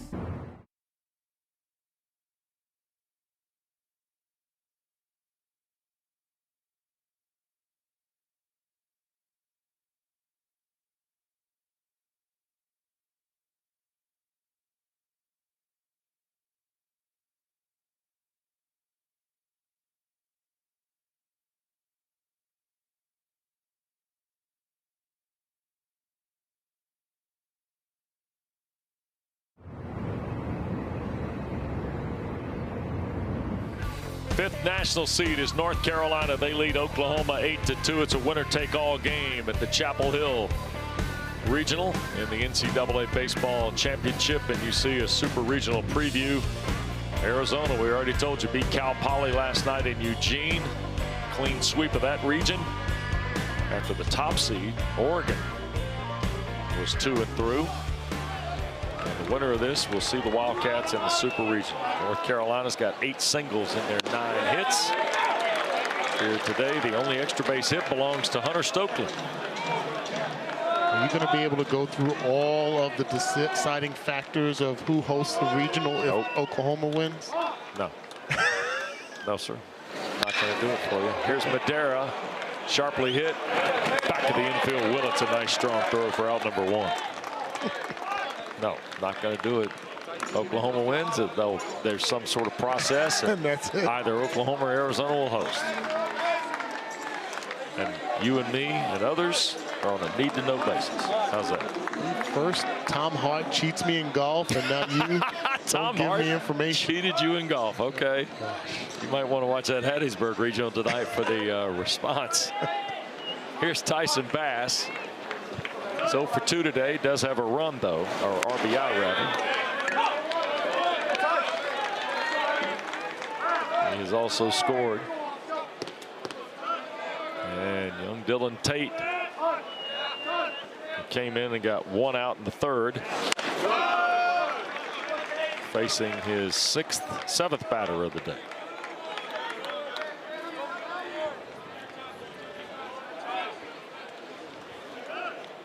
Ball and a strike to Bass. That is low.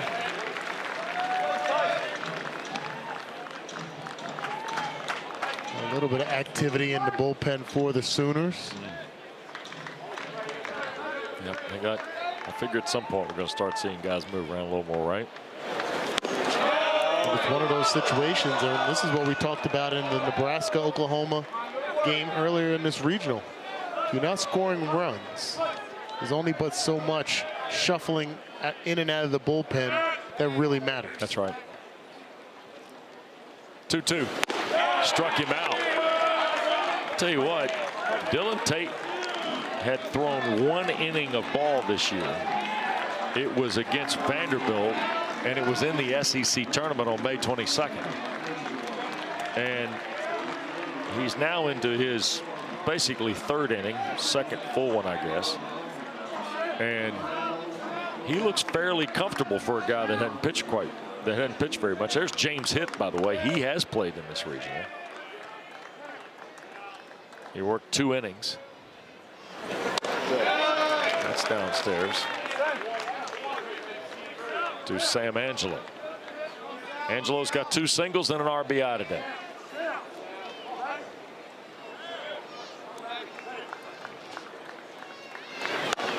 Big swing and a miss there. Pretty good looking curveball, wasn't it? Solid fastball, curveball, changeup.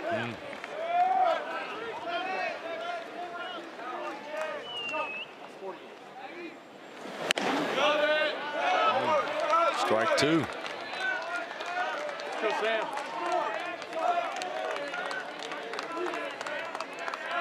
Sam Angelo from Toms River, New Jersey. Homered twice off Kyson Witherspoon here on Saturday. And strikes out against Dylan Tate. 2 strikeouts for Tate in the frame. Carolina still has the lead. 8-2. We go to the bottom of the 5th when we come back.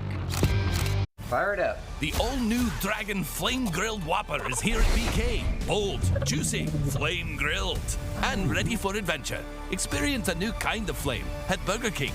How to Train Your Dragon, coming to theaters June 13th. Savory, juicy, and hold up. It's got Hidden Valley Ranch seasoning? Nice. Crispy, zesty, ranchy perfection. Hidden Valley Ranch, only serious about flavor. This Friday,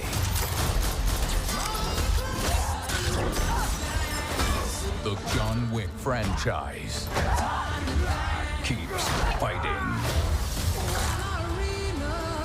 Rated R. In your neighborhood, there's a place so good. It's so nice to be at a store meant for me.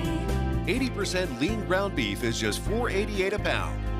Athena melons are only 99 cents a pound. Lay's kettle cooked chips or rolled gold pretzels are just $2.88. Tyson chicken is only $6.98. Welcome to Fairway. The fifth seed nationally leads Oklahoma 8-2. We go to the bottom of the fifth, and you entrusted Ryan Lynch last Sunday over at the DBAP with the ACC title game, and looks like he's responding again to a winner-take-all challenge. Yeah, I mean, I tell these guys all the time, you've been pitching all year. You can throw the freshman thing out of the window and out the door. He came in and got, 10 pitches the other day to get his feet wet in the regional. So far, so good. Tough lineup for sure. Coach, your offensive production, especially with 2 outs, has been phenomenal. This entire regional, it stepped up today. Yeah. How big is that for you guys? Yeah, to take the lead's big, and then to tack on right there after they hit the 2-run home run.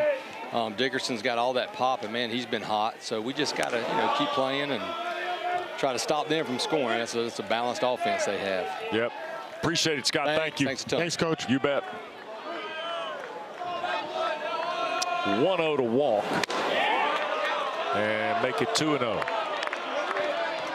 We have seen Walker McDuffie start to warm up a couple different times, and as we go to the fifth here, this is kind of where Lynch worked through in the championship game last week. He has thrown 68 pitches. There's a look at McDuffie.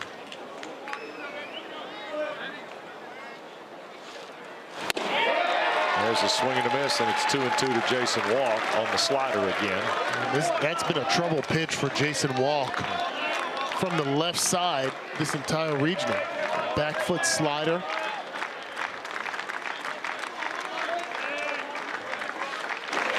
Struck him out. How about that? Same pitch. Fifth strikeout now for Lynch. Starts the fifth. See the back foot slider. What do you mean by that? See where that break is? Right on the back foot of a left-handed batter from a righty pitcher, and vice versa. If you have a lefty pitcher, tough to take, tough to catch up to. Easton Carmichael next for the Sooners. Off the plate for ball one. How huge is it from a coaching perspective, recruiting perspective, as Coach mentioned? Fly ball, shallow center field. Kepley coming on. Nobody's going to get to it. Vanderbrake goes down. I hope nobody's hurt. Kepley's hurt. Ball is loose here. And now holding out there at second is Carmichael. There was a collision with Jackson Vanderbrake going out from second and Kane Kepley coming in from center. Well, the coaches had to wait because the ball was coming in from the outfield towards the dugout. So you had multiple extra bodies out of the dugout hoping to get onto the field to check on the players, and see these guys trying to walk it off here. Full speed from Kepley. That's all we've seen from him all weekend long, and it looked like he took a leg to the head right here. Vanderbrake trying to get out of the way. May have even got his hand stepped on. Glasses got broken glasses. Excellent effort, but stepped on the hand and then the leg to the shoulder area.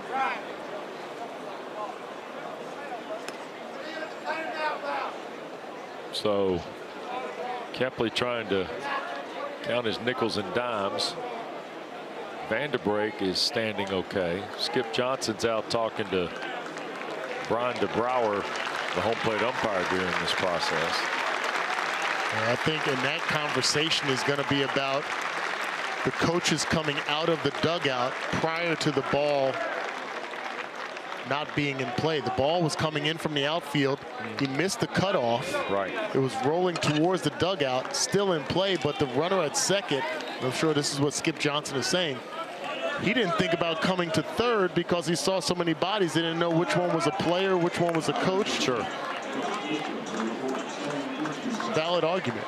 Glad the players are not injured, yep. But a valid baseball argument from Skip Johnson. And here is Sam Christensen with one out and the runner at second. It's a double for Carmichael. And the pitch off the plate for Lynch.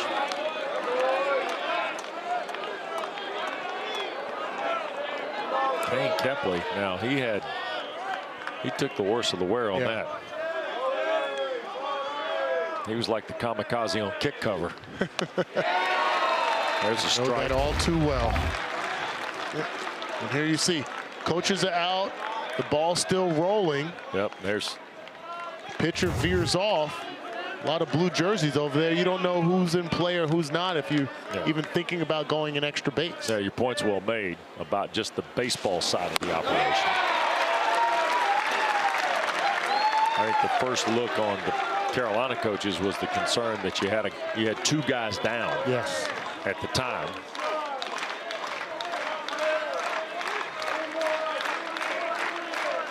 One-two it is now to Christensen. Cannot find the slider.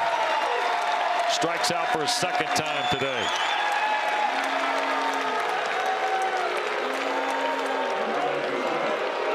And Willits with 2 outs. Another look. This is nasty. You have control at the bottom of the zone there. 2 strikes. And totally Jackson Willits 0 for 2. Baffling left-handed batters.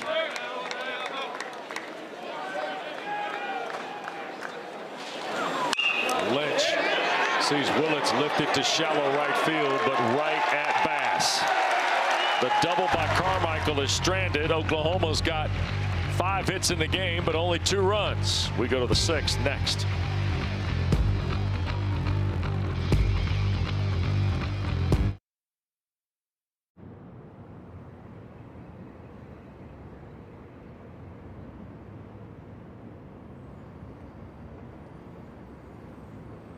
The new How to Train Your Dragon menu is now at BK. Get it before it disappears.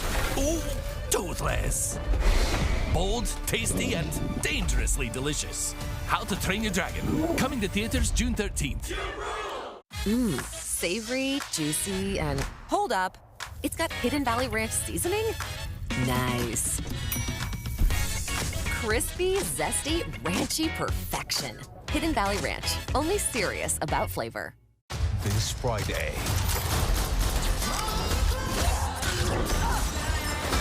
the John Wick franchise keeps fighting. Rated R. In your neighborhood, there's a place so good. It's so nice to be at a store meant for me. 80% lean ground beef is just $4.88 a pound. Athena melons are only 99 cents a pound. Lay's kettle cooked chips or rolled gold pretzels are just $2.88. Tyson chicken is only $6.98. Welcome to Fairway, your Fairway family.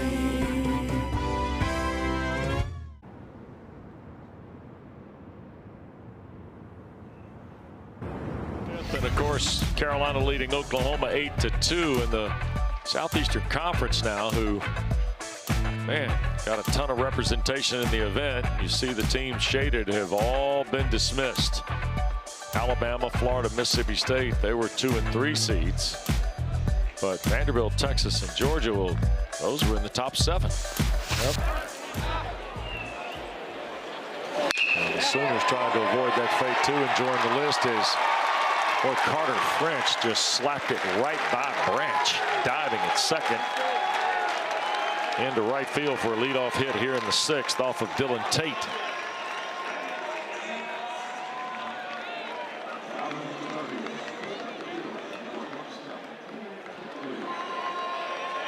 And here is Kepley, who just got dusted in the outfield by his teammate, and here come the Animals. Do we have any non-animals being lifted up? We did the other night. Yes. Yeah. Saturday night was a Monday afternoon, 3 o'clock's asking a little bit. Come on. People got to have some restraint during the normal professional business hours, Mr. Hughes. Got to stay somewhat professional. Yeah, guys, normal American business hours. We got to. And they were raising more than just the animals in here, as we like to say on Saturday night, right? It was a fun time. Oh, my God. You understand why this place is special when it comes to this sport, huh? 1-0. Ran it right by him. I'm going to guess Kepley may need a cold tub. Yeah. After that collision. Had a lot of collisions in my day. I know you did. That's why I used special teams for you. Yeah. Looked like he was the guy on kick cover, didn't it? The wedge buster. I always question my job decisions. Think about the job description. Hey, go line up, run full speed into somebody 50 yards down the field. Get yourself knocked woozy. Go to the sideline, cheer on your team. Yes. Score a touchdown so you can do it again. Well, but here's the other part, too. You also added baseball to your repertoire. So 90 miles an hour up and in versus running into a wedge. Yeah. Up the first base side. Christensen go for the force. Got it at second to Willett. And a board down at first will be Kepley on the fielder's choice. Knockdown French 3-6 on the force play. And Kepley stays aboard. I would say this. You'd be one of the few. So the collision on special teams or collision on a double play ball at second? Or collision at home. Okay, that too. Back in the day when you could run over the catcher. Fastball in for a strike to Jackson Vanderbeek, who is 1 for 3 today. That's a great question. Single and a score in the 4th. I can't believe I'm the first to ask. I like crackbacks on linebackers. Yeah, that was the other one I was Very gonna offer. close second would be running over a catcher. Okay. Soft fly ball toward Walk in center, and he'll have 2 away. That'll bring Luke Stevenson to the plate. He's been on base twice and scored twice. The thing about running over a catcher is that there's a slight. I know you viewers can't see my fingers, but there's a slight sort of empathy that I had for catchers because they were not football players. So I felt like they didn't, even though they were tough, we've seen some tough catchers. Yes. They didn't know how to absorb a hit. Right. I knew how to deliver a hit. So I felt That's a little true. bit of empathy. But linebackers know empathy. There was no empathy for linebackers. And they had none for you, so it all worked out. Exactly. Yeah. I remember going across the middle, or cut blocking guys. Sure. And they would cry and complain like defensive players do. And I would say, they would say, hey, why are you cutting me? You cracking, you blocking through the whistle. We block through the echo of the whistle. All right, now, to the whistle. folks are watching. So show everybody again. What was the amount of empathy you had? Can you fit a piece of paper through that? About like that much, right? Yeah, about like that much. There. Yeah, empathy. Empathy, yes. Yeah. I say, you're not going to decapitate me, Steve Atwater. You're not going to Steve Atwater. We didn't have to name names. Well, he's an SEC guy. Arkansas. You're not going to decapitate me when I come across the middle, then I won't cut you. Okay. Good. He could not make that promise. Yeah. So I kept cutting him. Fair enough. It's only right. Played within the rules. Feels like you and Roddy Jones probably ought to have the conversation about crackbacking linebackers. Oh, I love that. I love that part of the game. Yeah. You had Steve Atwater. Roddy had Cam Chancellor at Virginia Tech. Was this our first games, this first weekend working together? You didn't know I was a sandwich short of a picnic, did you? There's a lot going on. I kept it together. I've been professional Dana, with you and Matt. You got a lot going on. Yeah, you got a lot going on. There's a throw down, and safe is Kepley on the stolen base. Easton Carmichael is a really, really good catcher. King Kepley got a terrific jump. Yeah, this is a great, actually almost got a little early jump. Could have gotten picked off there. That little extra step he got to reset was a difference maker there, but a good strong throw from Carmichael. Yep. So now Carolina runner in scoring position, 2 outs for Stevenson. And it's 2 balls, 2 strikes. Look at that. He is so fast, and might have been another word in the front of that. Well, you know, as a catcher, especially with the ability of Carmichael, he knows when he's gotten a good transfer and a good release and pop time. And a swing and a miss. Stevenson down on strikes. And that will take care of Carolina in the third. One hit and one left for the Tar Heels, who lead by 6.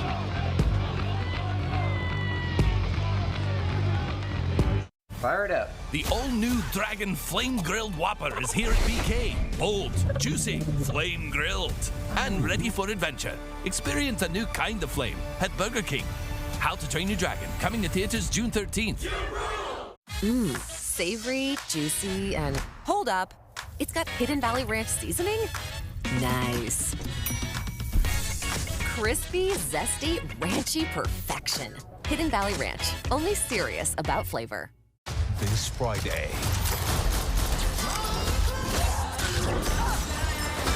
the John Wick franchise keeps fighting. Rated R. In your neighborhood, there's a place so good. It's so nice to be at a store meant for me. 80% lean ground beef is just $4.88 a pound. Athena melons are only 99 cents a pound.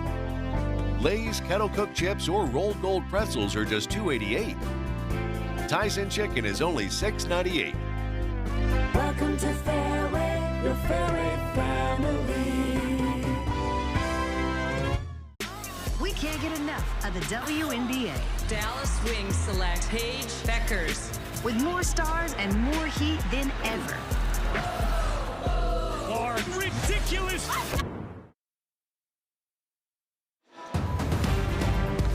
Eight-2 Carolina, the lead. We go to the bottom of the 6th. Gamble, Branch, and Harris set for the Sooners here, and Dylan Tate, after the strikeout of Luke Stevenson, comes off, and a long look for home plate umpire Brian DeBrouwer.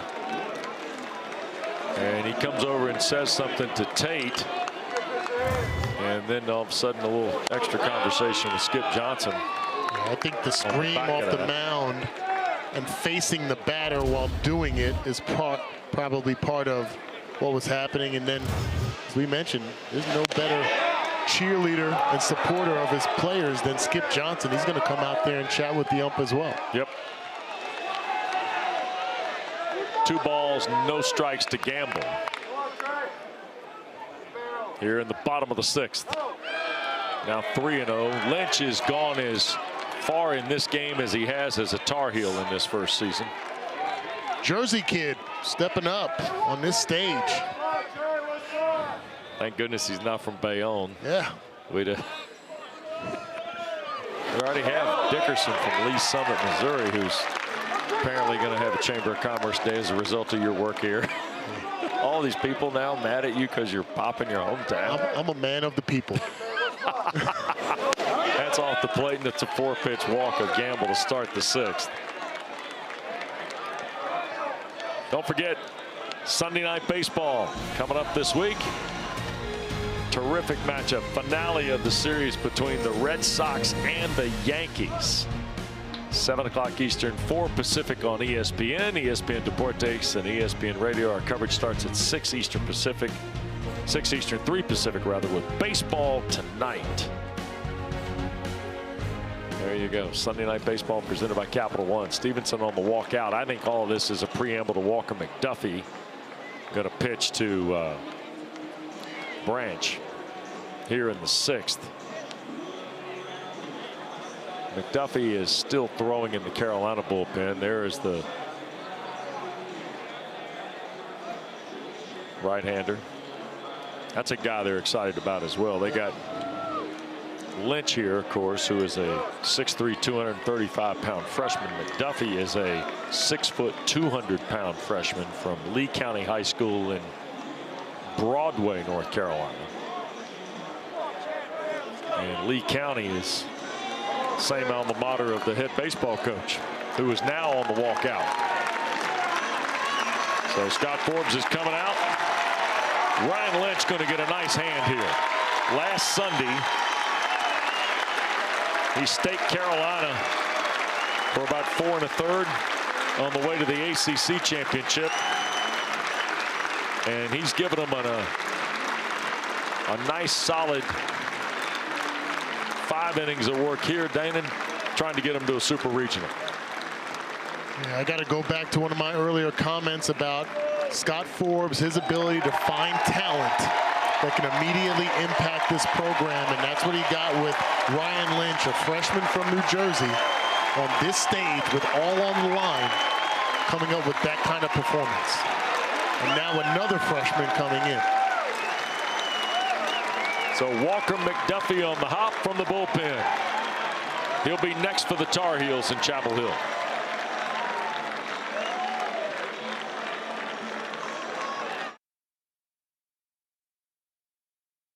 The new How to Train Your Dragon menu is now at BK. Get it before it disappears. Oh, toothless. Bold, tasty, and dangerously delicious. How to Train Your Dragon. Coming to theaters June 13th. Mmm, savory, juicy, and hold up. It's got Hidden Valley Ranch seasoning? Nice. Crispy, zesty, ranchy perfection. Hidden Valley Ranch. Only serious about flavor. This Friday, the greatest action franchise reloads. Rated R.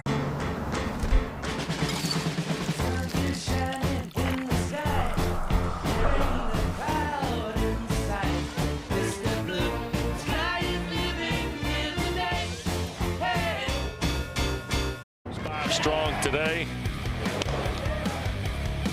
and showed you the wares he showed you 8 days ago when he helped the Tar Heels win the ACC.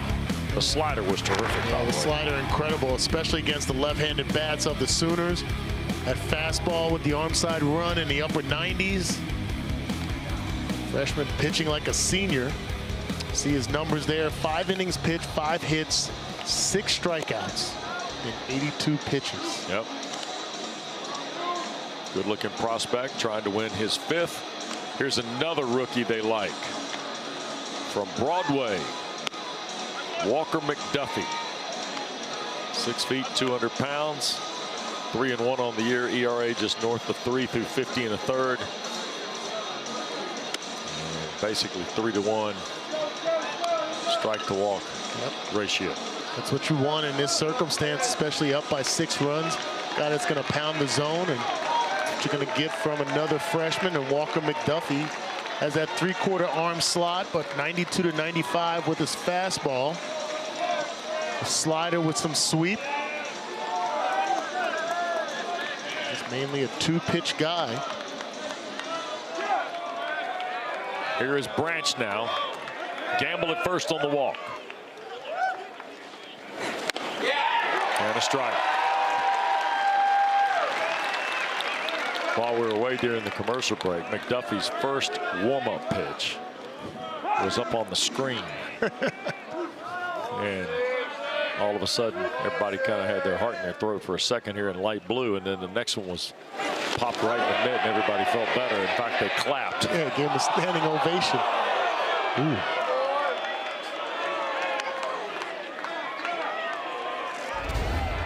Check swing here. I thought he offered at this. From that angle, might have held up. Yep. Kyle Branch.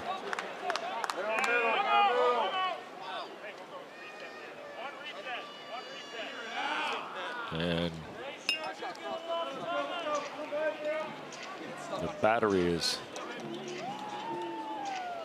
something on the pitch comm has gone wrong. It looks like the arm flap of the catcher Stevenson. And try to tape that back on as well. Umpire following him over there, so there's no foreign substances or anything like that. No brass knuckles, nothing like that involved. Yeah. That's just up in Jersey.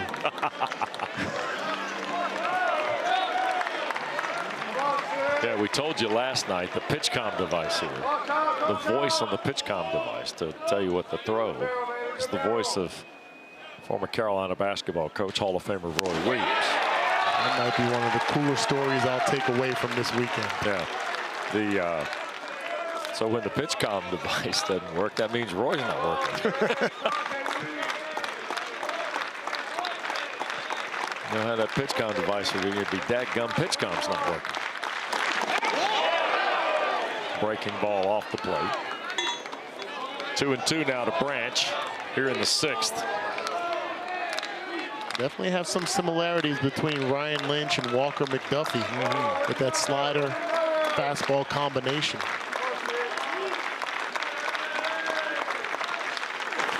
Swing and a miss. Down on strikes. McDuffie's second K of the regional. His first in as many batters here today. And there's a slider. Starts off over the middle part of the plate, breaks to the outside. Hits his spot for the first out of the inning. And Stevenson back over to the dugout and more technology. Yeah, so what evidently happened was the wristband. There's some information on there, and must be the Velcro part is not working. They had to get it replaced. So whatever they had to slide in there is all set. Here's Desan Harris, who's had a terrific regional for Oklahoma. Gamble down at first. He's got 11 steals, by the way. Harris missing there 0-1.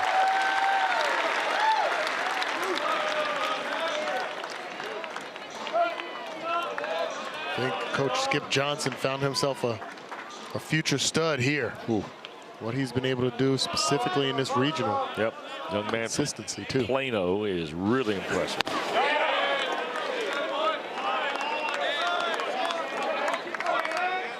He is 6 feet 175. He's got power.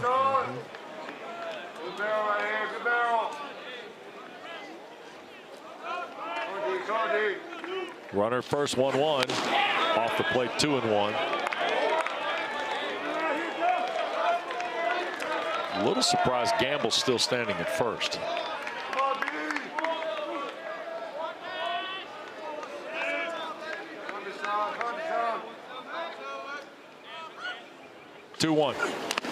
That's in the dirt. 3-1 now.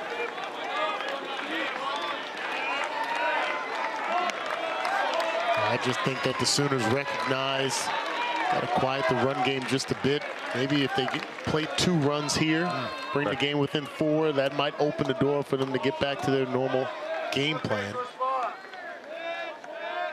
5 hits for Oklahoma. Harris has one of them. In for a strike. Full count now.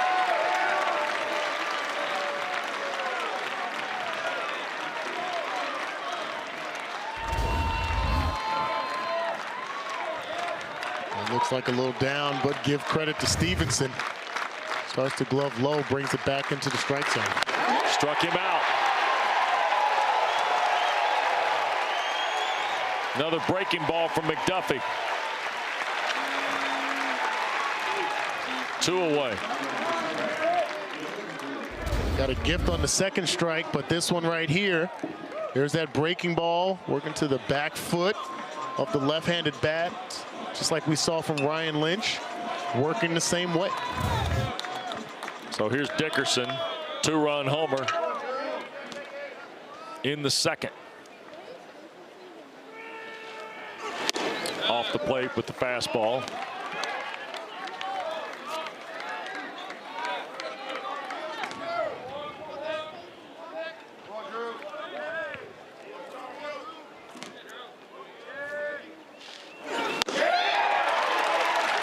There's the breaker again. Yep. Seems like they are having trouble seeing the spin out of his hand. The pitch starts out over the zone. It just breaks out. 1 ball, 1 strike. Fastball there. No spin, huh?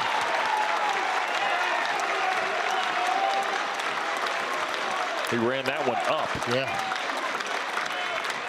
So you're a hitter, you get used to everything downstairs, and all of a sudden it's up on you. 1-2.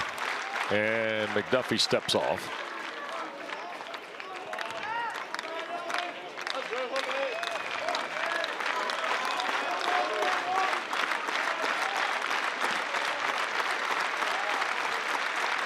Here's the pitch. 2-2.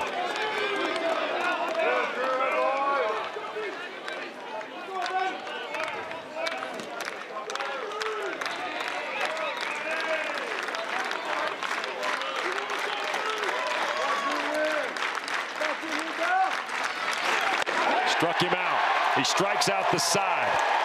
The freshman from Lee County comes in the game and fans 3.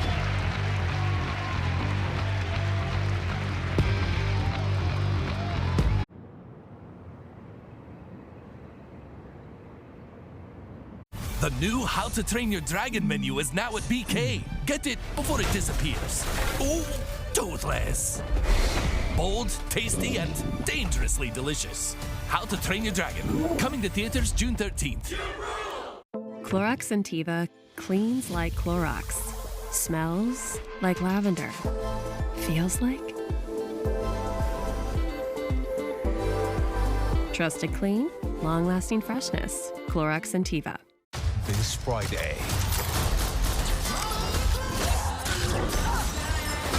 the John Wick franchise keeps fighting. Rated R. In your neighborhood, there's a place so good. It's so nice to be at a store meant for me. All natural chicken hindquarters are just 99 cents a pound. Deli shaved ham is only $4.98 a pound. Capri Sun or Kool-Aid Jammers are just $2.48. Sara Lee buttered bread is 2 for only $5. Welcome to Fairway, your Fairway family. The WNBA on ESPN. We can't get enough.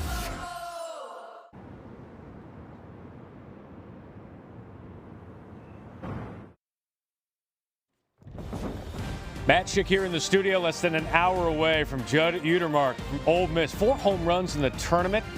5th Ole Miss player in history with 20 or more home runs in the season. He and Ole Miss in a winner-take-all regional final against Jonathan Hogart, the I-Black, and Murray State. First pitch, SEC Network will have all coverage of the 3 6 o'clock Eastern games on Squeeze Play. Coming up top of the hour, Wes.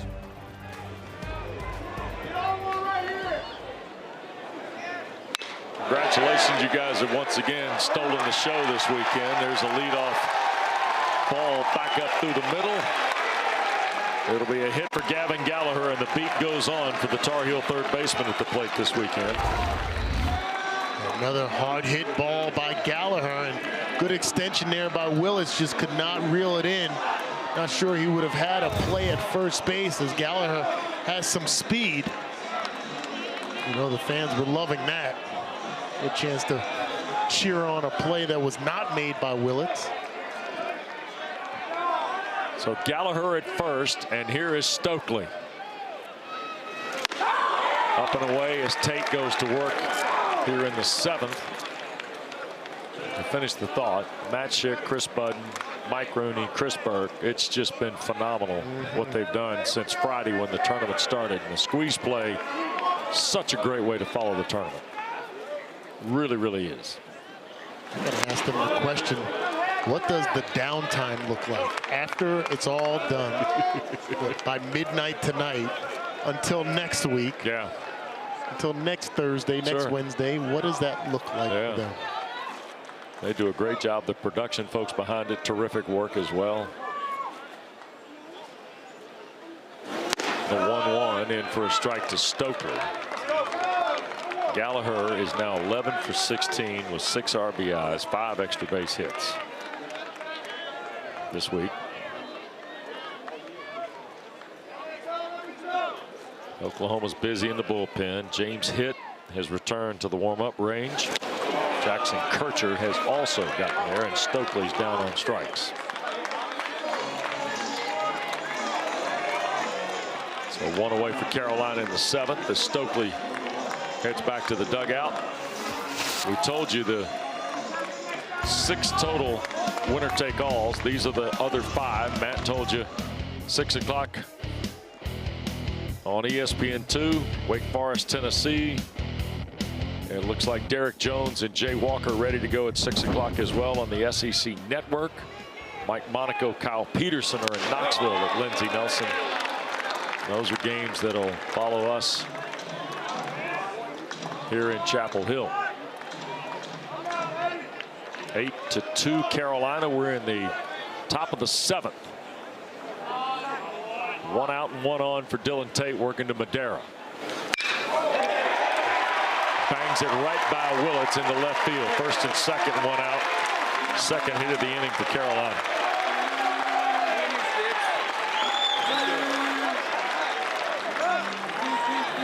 Well, there's been a couple of balls hit hard in this inning, Gallagher and Madera there, but still think Dylan Tate has done a fine job considering the lack of experience coming into this environment with all that's on the line. Winner takes all, and yet been very solid. I mean, you're getting hard hit ground balls. They're seeing their way through the infield. Yep. There's a strike to Bass, who's 0 for 3 today.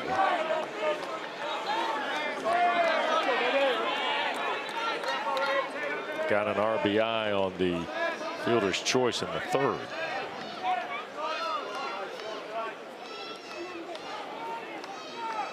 Oh, 1. That's high.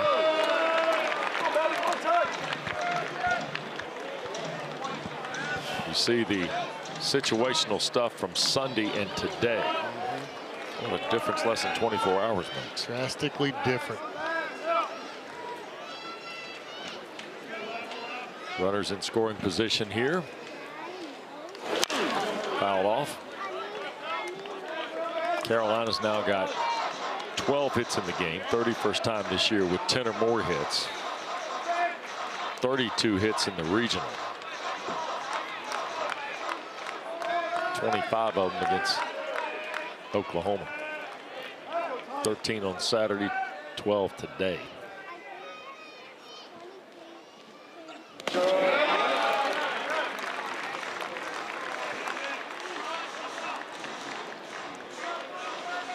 Two balls, 2 strikes to Bass.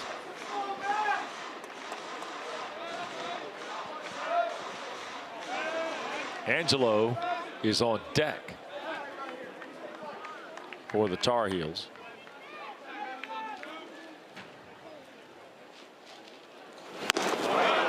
And down on strikes goes Bass.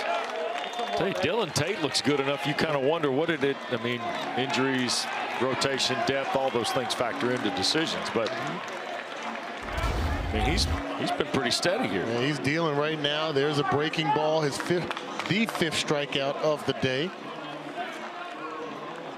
for him. And that'll be the last one. Skip Johnson coming out. Angelo coming in. You wonder if this is a... They're going to go get James Hitt into the lineup. They're going to get a left-hander to see Angelo. So we'll step aside. 2 outs in the top of the 7th for Carolina. They lead Oklahoma 8-2 in Chapel Hill.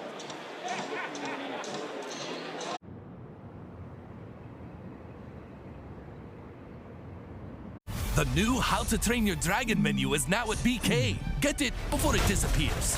Oh, toothless. Bold, tasty, and dangerously delicious. How to Train Your Dragon. Coming to theaters June 13th. This Friday,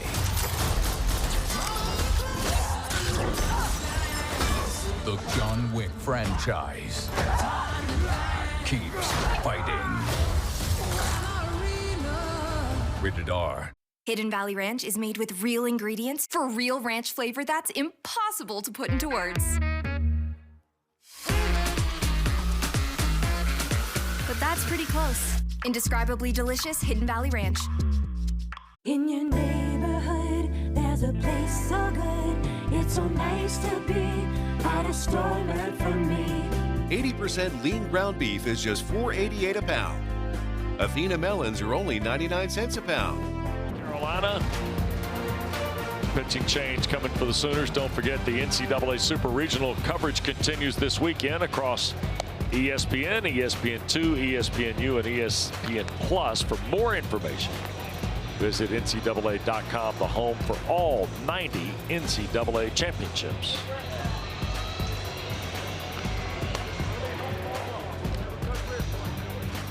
And we got basketball players taking games in. It's Trimble over there. That's Coach Davis's son Elijah all the way to the left side, by the way.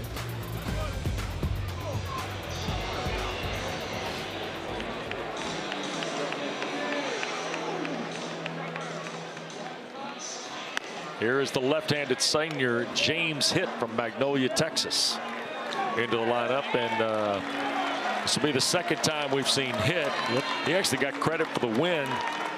2 innings, 3 hits, 4 runs, 4 earned, struck out 2, walked 2 earlier in the regional. He did a solid job in his one outing in this regional. A 4-pitch guy, can top out at 94 with his fastball, cutter, slider, and change. It's part of his arsenal.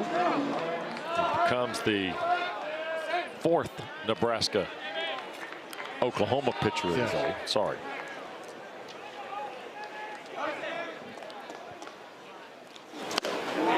And a fastball to Angelo. Hard throwing, as you can tell. Sooners just keep coming after you. I think on each side, the Tar Heels, the Sooners, arms out of the bullpen. This guy has been very effective. Angelo going to roll it over towards second into the shift, and they'll collect and retire him on the ground ball. That was Willits who scooped it up. Carolina had a couple of hits, could do nothing with them. Stretch time here in Chapel Hill, 8-2.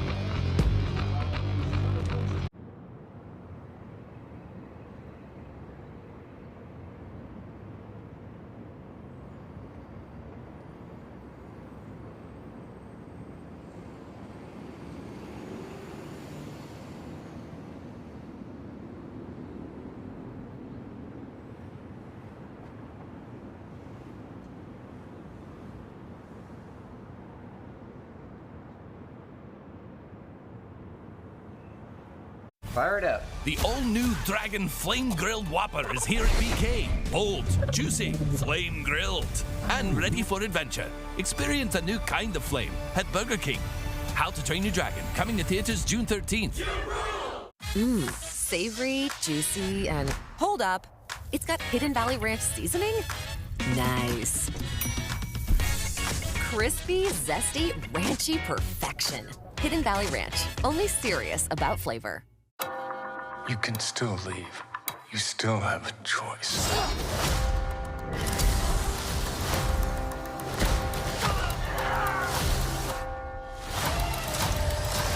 Cool. Ballerina, rated R. Get a taco to go plus a big Q for $2.99. Taco to go, taco to go. Taco to go, taco to go. Taco to go, taco to go. And a big Q and a big Q. Taco to go, taco to go. QT, more than a taco.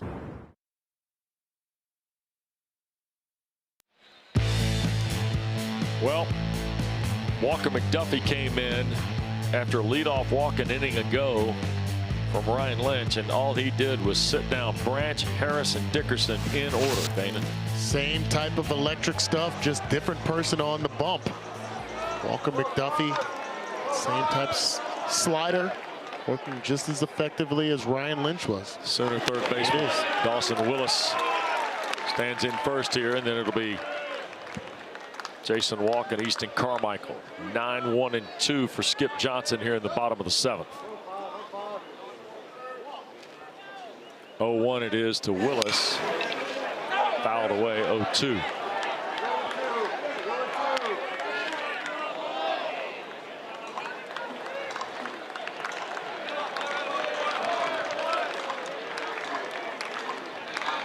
North Carolina 44-13. Oklahoma 38-21.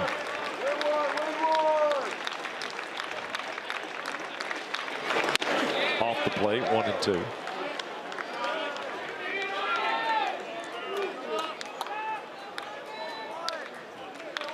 Scott Forbes' team won the ACC Tournament Championship last Sunday over in Durham.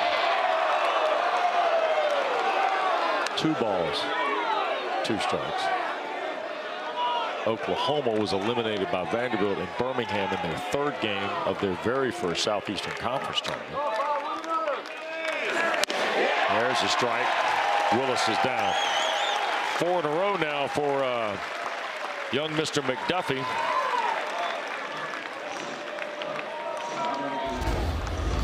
Yeah, the stuff is really working, especially that slider. I feel like I'm just repeating myself because it's just that effective.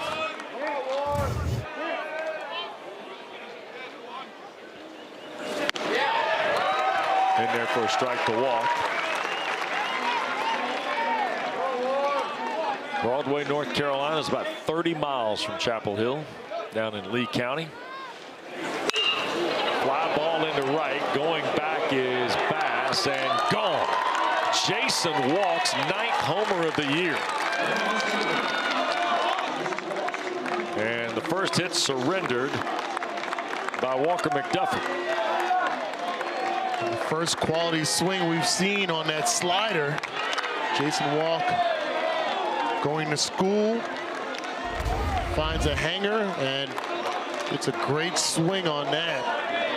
Puts a charge into it over the right center field wall, halfway up the net. So Oklahoma scratches for the first time since the 2nd inning. With the solo shot and 1 out off the bat, a walk, and here's Carmichael, who's potentially more dangerous from a power perspective. Let's see how the young freshman handles that, huh? Did not go 2-0. Sure, we told you Jason Walk can kind of come get you if you're not careful. He's got some pop. Carmichael pulled the trigger there, 2-1. Unfortunate for the Sooners, it's a solo home run, but it could be something that could get them going here. Power can be contagious. That's off the plate. 3 balls and a strike to Easton Carmichael. 328 on the year. 1 for 2 today. Popped up, foul territory, first base side. Stokely going out and over the shoulder. Soft hands for the big fella. Yes, sir. How about that? Look at Forbes. He loves it. Yeah, so does Hunter. Well, hey, you know what? Basket catch here, a little wide receiver action for the big first baseman. Makes it look easy. What do you think? Huh? I like it. Back of the end zone.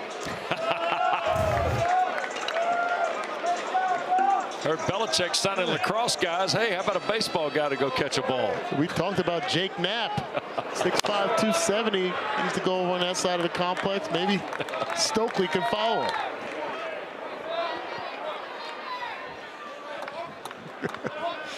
Oh, me. 1 ball, 1 strike to Christensen. Hunter Stokely over the shoulder. Goodness. Off the plate.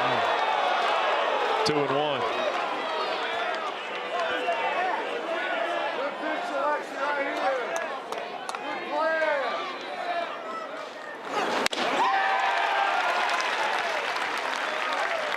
Damon. Maybe 1 fastball to every 5 pitches. I mean, why? Why even throw it? Shift on. There it is again. Struck him out. 5 strikeouts for Walker McDuffie, and he is rolling. Home run by Jason Walk, though, gets Oklahoma on the board again. 8-3 Carolina.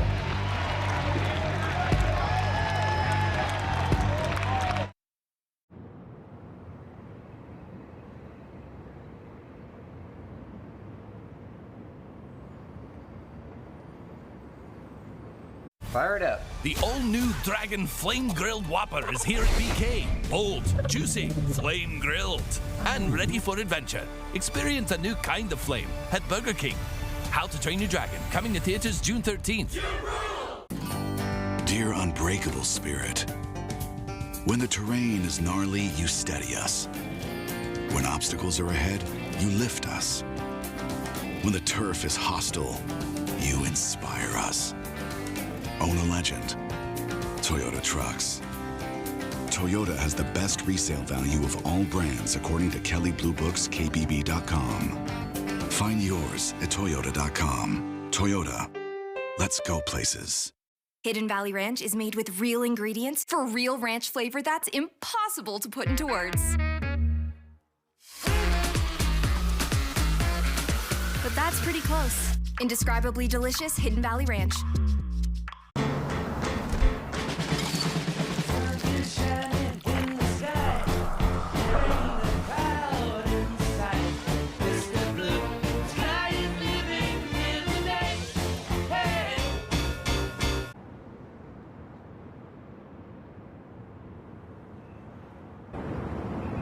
Another winner-take-all regional final coming up. Iva Arquette, one of the best players in the country. He and Oregon State, top 8 national seed, getting set to take on USC on ESPNU. We will have it for you on Squeeze Play. Ethan Hedges, one of the great two-way players in all of college baseball. Oregon State put it on SC last night. We'll see what they do in the winner-take-all game later on. Guys. Thanks, Matt.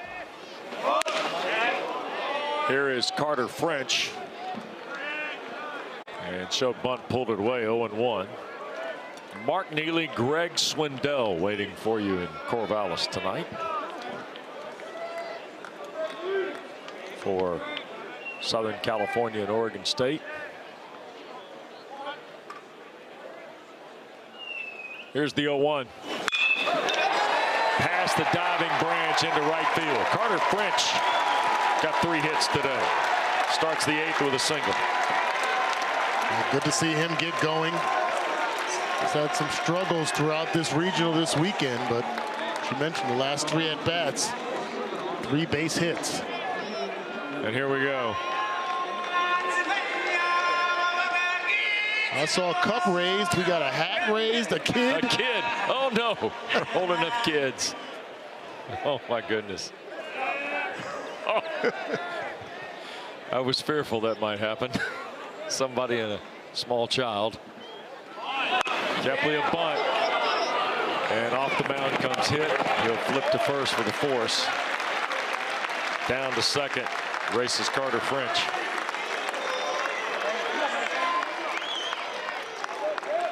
One to 3 on the putout.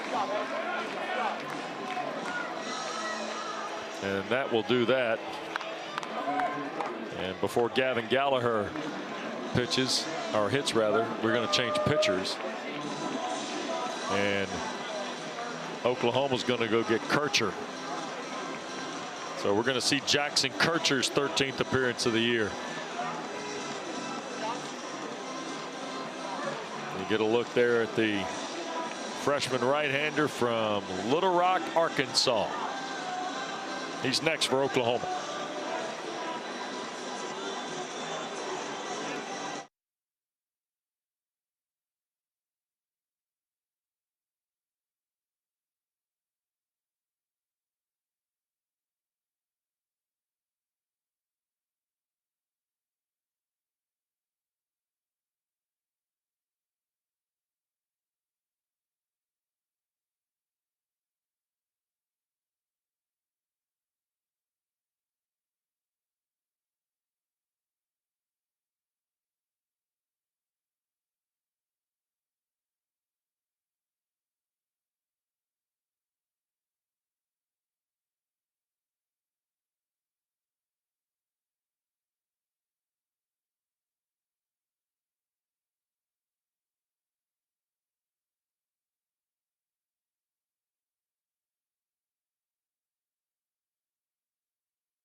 8-3 Carolina, top of the 8th inning. Tar Heels 1 out, 1 on, and you see here's the way the Super Regional bracket ties together. The winner here in Chapel Hill tonight will meet Arizona, the Wildcats, 42-18, a clean sweep in Eugene. Roxy Bernstein, Wes Clements were out there to document all those home runs. 14 of them in the last 2 games, including Aaron Walton, who hit 3 last night and 4 in the last 2. We thought Oklahoma was on a power surge. Maybe Arizona might be the only team in their neighborhood, huh? Unconscious. And here's Jackson Kircher from Little Rock. Second appearance in the regional. Actually, beg your pardon, first appearance in the regional. Yeah. First time we've seen him. 16 strikeouts, 5 walks. You can tell Skip Johnson's the old pitching coach, though, because we call Kircher's name warming up probably 3 or 4 times. Multiple times. Yes. There have been people I feel confident are not going to play that have warmed up. Yep. When you stay ready, you don't have to get ready. That's right. That's right. 1-0. Fly ball. High, deep. Is it deep enough? And it is gone.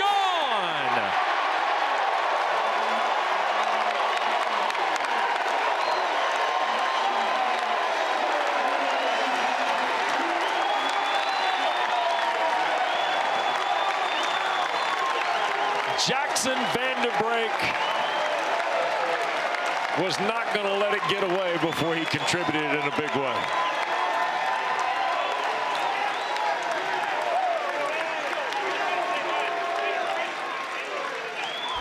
Coming into this game, we talked about the Oklahoma Sooners and how it was a full lineup effort for their run production. Well, the Tar Heels taking a page out of that book here today, and Jackson Vanderbrake gets his first home run of the regional. Kircher throws it behind Stevenson. 7th home run of the year. Off the wall. 1-0 the count. You see top of your screen in the right corner. Look at the games still to come. Fastball there was really high ticket, 96. Don't forget about squeeze play. That's got all the action tonight. All those other winner-take-all games. There's a fastball up and out. 2 balls and a strike now to Stevenson. Hey, Steve.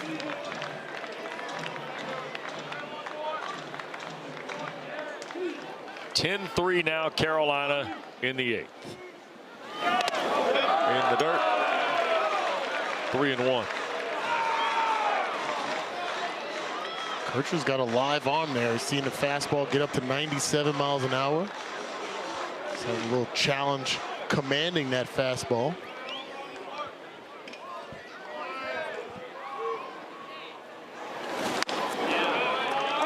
And the fastball up there again.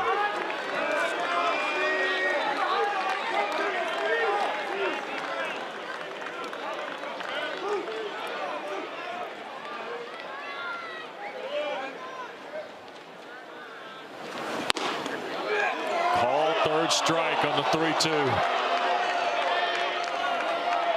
Stevenson is out number 2. Good firm fastball here. The outside part of the plate. A nice job by Carmichael behind the plate. Stevenson, of all people, should know that that's too close to take there. Yeah.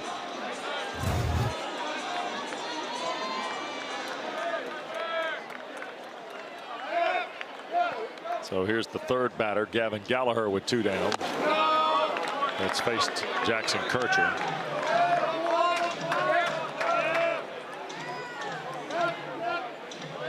By the way, the left-hander Cameron Johnson, who we did see the other night, is up in the bullpen for Oklahoma.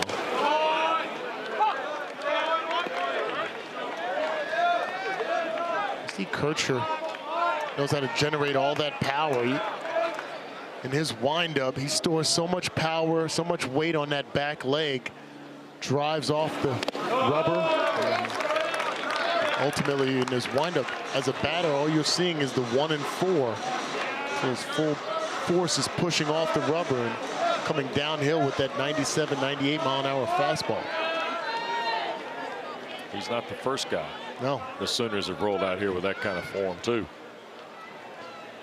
The guy who closed last night patented it. That's true. Dylan Crooks. By the way, last night was his 16th save of the year.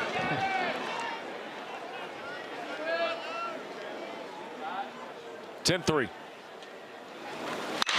That ball slapped by Gallagher in the gap and gone. Gamble put up a glove as if he might be able to flag it down. And Gavin Gallagher's parade continues.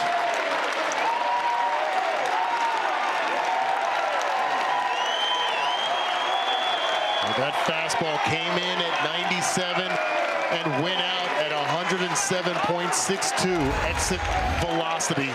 A line drive laser over the left center field wall. Puts an absolute charge into it, and we're just becoming accustomed to seeing the same swing with the same pop and power from Gallagher. And all Trey Gamble can do is watch it go out of the ballpark.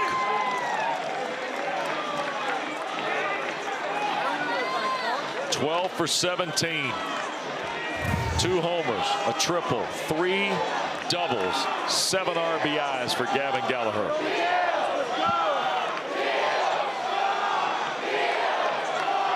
You know, he's from a suburb in Raleigh called Apex, right?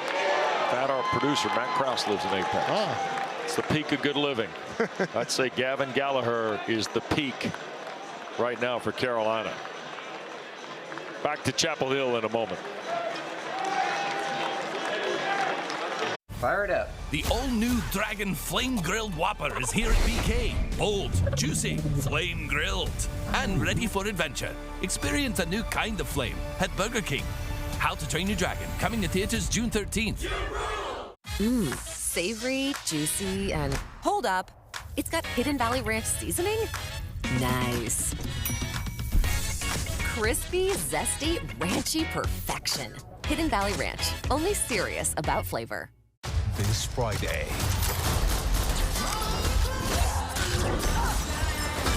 the John Wick franchise keeps fighting. Rated R. In your neighborhood, there's a place so good. It's so nice to be at a store meant for me. All natural chicken hindquarters are just 99 cents a pound. Deli shaved ham is only $4.98 a pound. Capri Sun or Kool-Aid Jammers are just $2.48. Finals today, including in Knoxville. Merrick Houston and Wake Forest trying to pull the upset off the regional host Tennessee Volunteers, about 12 and a half minutes away. This will begin on ESPN News. Andrew Fisher had an outstanding weekend as well. Top 5 Division I in home runs. Again, Wake Forest and Tennessee on ESPN News. We'll move it over to ESPN 2 when we're done in Chapel Hill. Wes? Thanks very much, Matt. You see the Atlantic Coast Conference with Wake Forest going tonight. Florida State is in the Supers. So is Duke. Congratulations to Chris Pollard. Congratulations to Dan McDonnell and Louisville, who went to Music City and took care of it. Miami got a chance, as does Wake Forest and certainly North Carolina here to add to the list. Carolina up 8 in the 8th. 23rd multi-home run game of the year for Carolina. And second time this weekend we have seen Cameron Johnson go to the bump, a sophomore, transfer from LSU, 6'6", 256. Another power arm Mentioned the other night, a little slingshot kind of approach here. You see his numbers, 24 strikeouts, 22 walks, so he's had some control problems trying to command that fastball.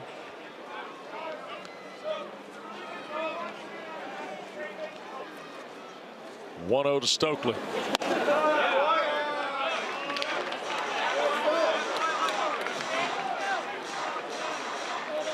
Two and 0.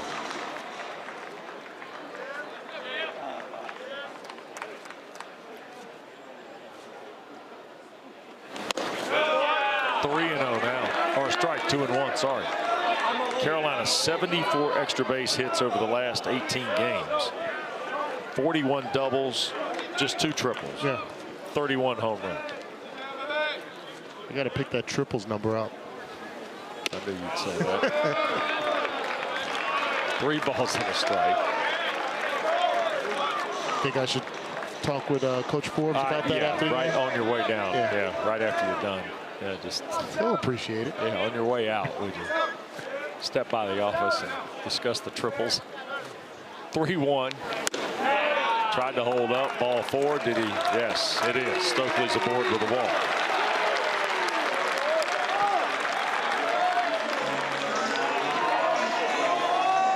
How should that conversation go, Coach? I think you'd be fine. But yeah, the game goes for, we're not going to make any assumptions here in the 8th inning, but let's just say they win. Coach, great win. I'd like to talk to you about the triples. We need to talk. About the triples. About the triples. Yeah. Noticed you don't have many triples, Coach. Be better. Yeah. Maybe share some of those words of wisdom you used to get from Hayden Fry, huh?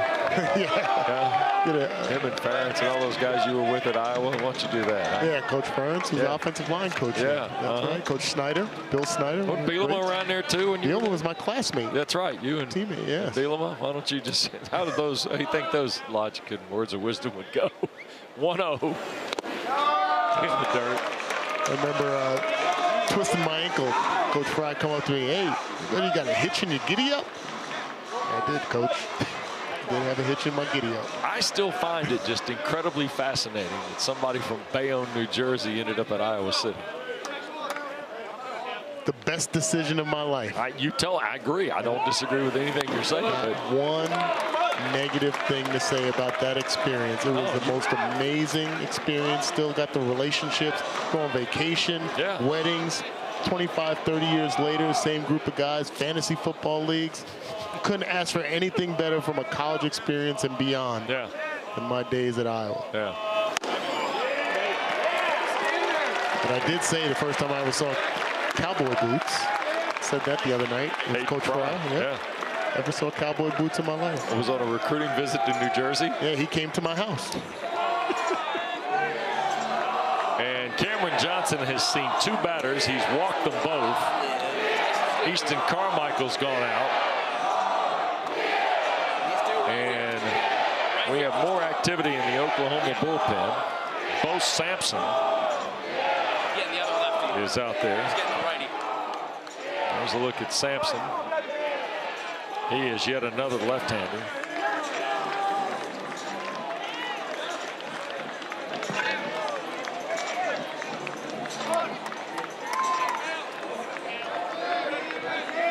Johnson's going to get a chance here to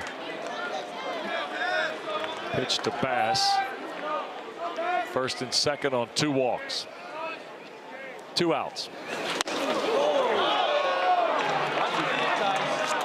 Just like every other sport on this stage, Wes, evaluation process is always a factor. Yeah. In these games, as you start towards the end of your season, either on a positive note or a negative note, you're evaluating players. Who are the guys that are still vocal? Who are the guys that are still up in the dugout, cheering on the team? Who are the players that are executing pitches, getting quality at bats and swings? Going to take all of that positivity and build upon it for the next season. Yep. 2-0. Strike at the letters. 2-1.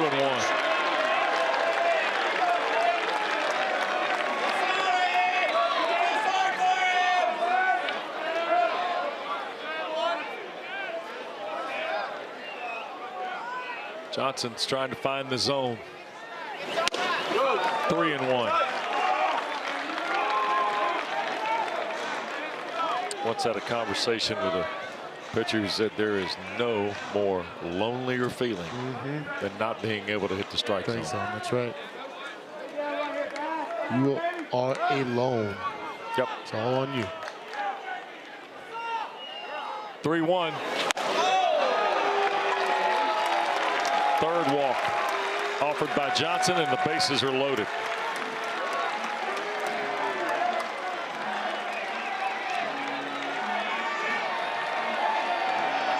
Skip Johnson broke the dugout gate with the left hand in the air. That means Bo Sampson will be next. And the head coach will look to now offer the 7th pitcher of the day for Oklahoma. And we'll step aside here. 11-3 North Carolina, bases loaded, 2 outs.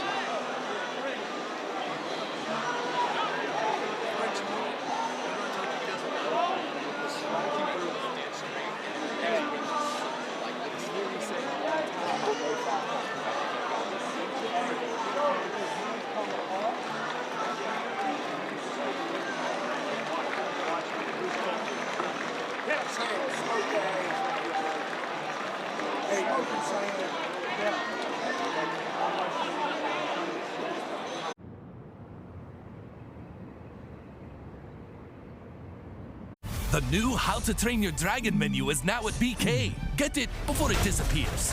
Oh, toothless. Bold, tasty, and dangerously delicious.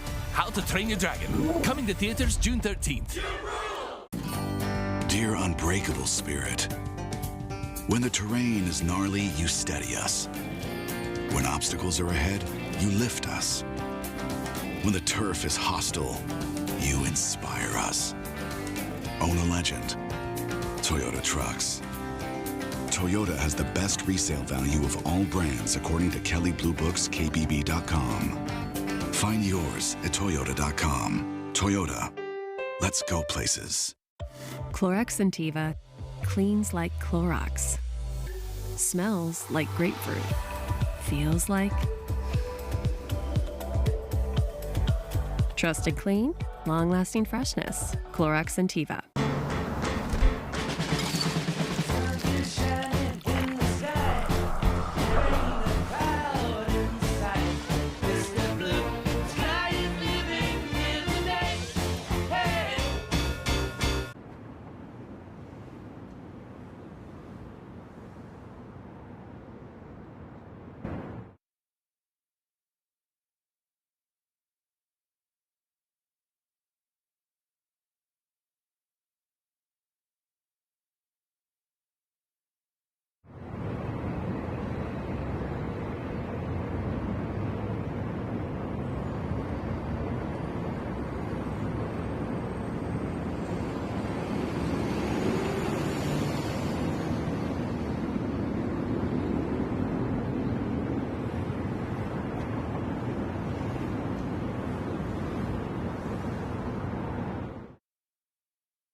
welcome to the NCAA Baseball Regionals presented by Capital One. Well, it has come down to one game in Corvallis for the right to advance to the Super Regional round for USC and Oregon State. It's been 20 years since the Trojans' last trip to the Supers. The Beavers looking for their third trip in the last 4 years. OSU, they won twice yesterday and got here by beating St. Mary and USC. They scored a school postseason record 20 runs against the Gales and added 14 more against the Trojans. They combined 34 runs on 38 hits in the 2 wins on Sunday. Can they keep the offense humming today? Well, it is the final game of this Corvallis Regional. TCU and St. Mary already eliminated, and it's down to one game for USC and Oregon State. And we are happy to have you with us from the Pacific Northwest on this Monday with former Texas lefty Greg Swindell. I'm Mark Neely. Well, we both saw it last night. Oregon State cruises to a 14-1 win over USC. Does that matter at all in this winner-take-all game? Now, first and foremost, the game of baseball does not care what happened yesterday. Let's get that straight. USC, the sun came out. You got to have a short memory. You got to.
Fouled away.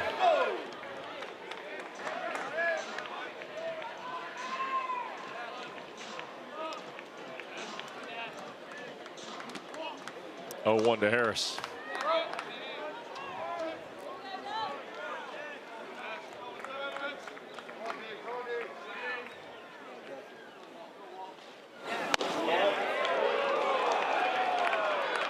Off the plate, 1 ball, 1 strike.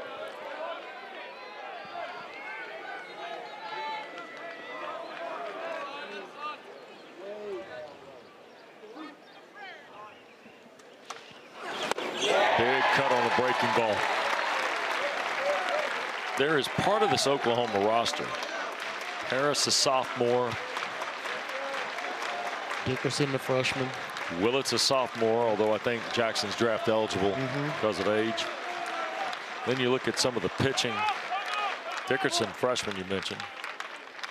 You see some of these guys, Barfield, Catalano. And there's a pitch clock violation. Harris is out on strikes, and so is Oklahoma. So the pitch clock violation gets the Sooners. We go to the 9th. North Carolina 11, Oklahoma 3.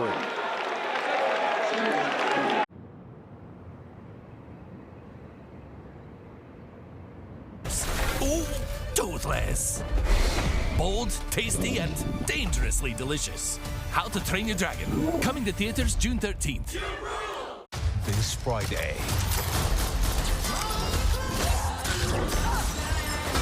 The John Wick franchise keeps fighting. Rated R. Hidden Valley Ranch is made with real ingredients for real ranch flavor that's impossible to put into words. But that's pretty close. Indescribably delicious Hidden Valley Ranch.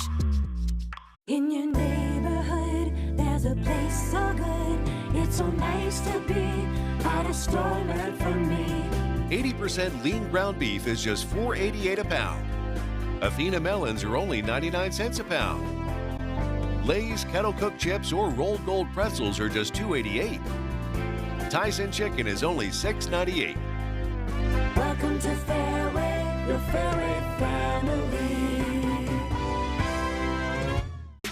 We can't get enough of the WNBA. Dallas Wings select Paige Beckers. With more stars and more heat than ever. Ridiculous! The WNBA on ESPN.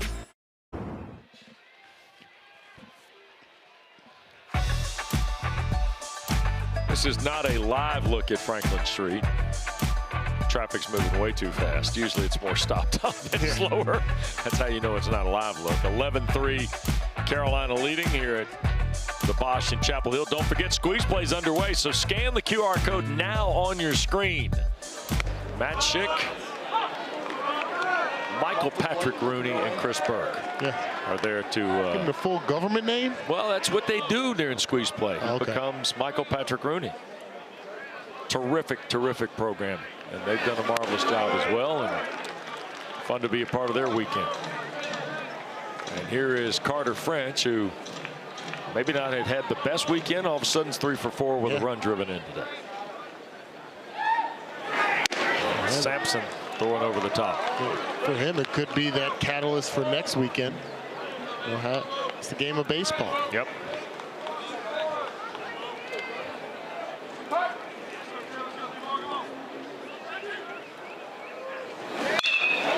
Fly ball, straightaway center. French driving walk to the track. Got it. Out number 1. So 1 away here in the 9th. And Kane Kepley, ladies and gentlemen. The center fielder. There's a guy holding up a drink.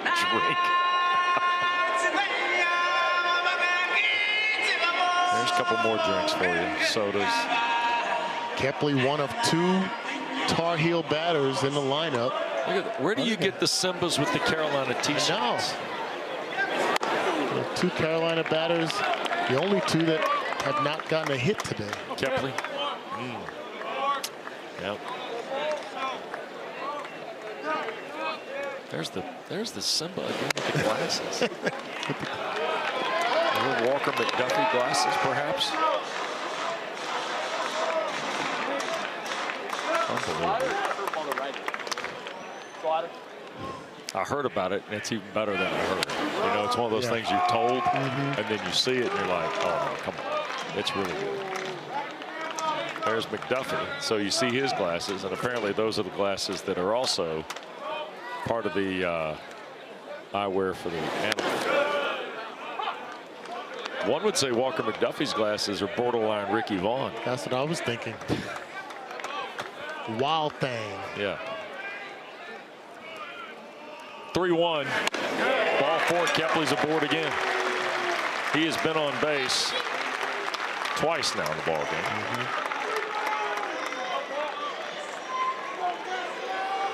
And here is Vanderbrake, who hit a 2-run homer an inning ago.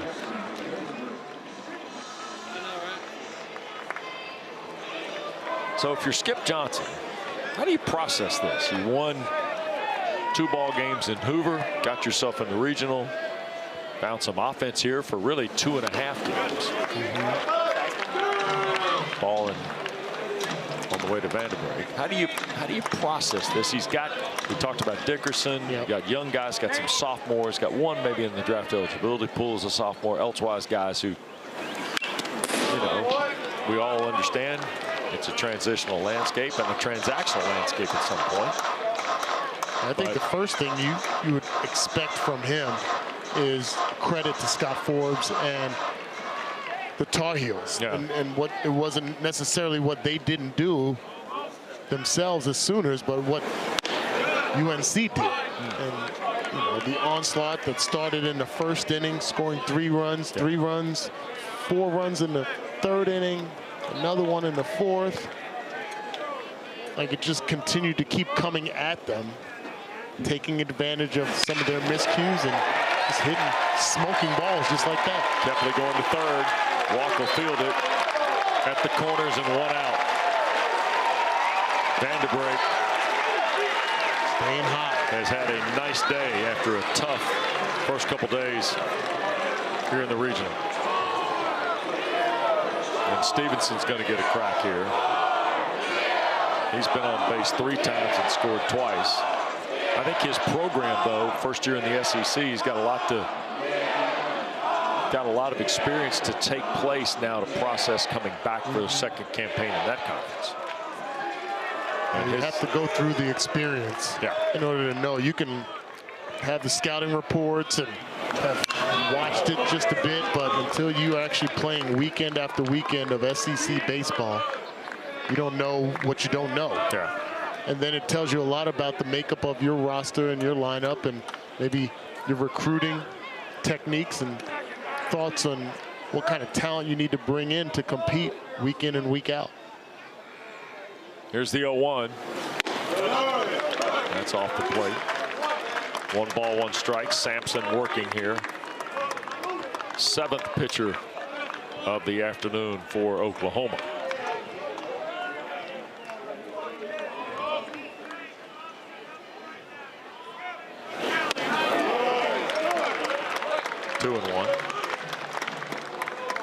You're Scott Forbes.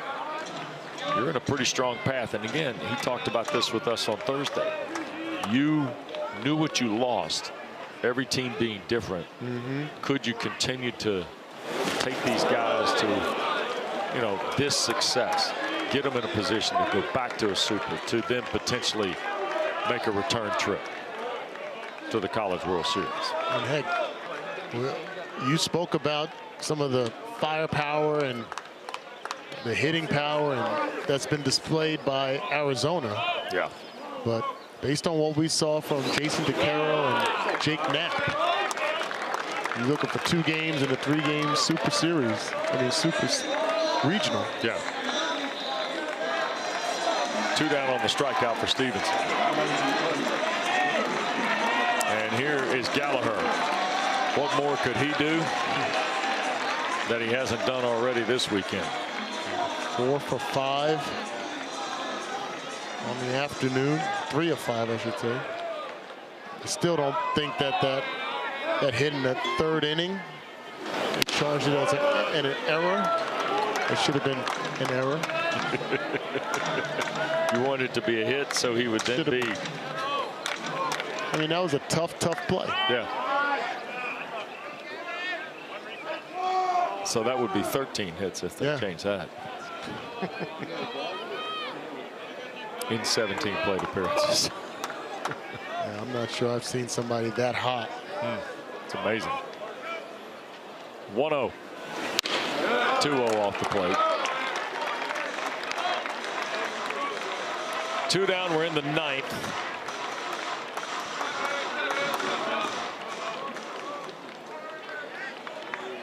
See in the top right corner the other winner-take-all games tonight.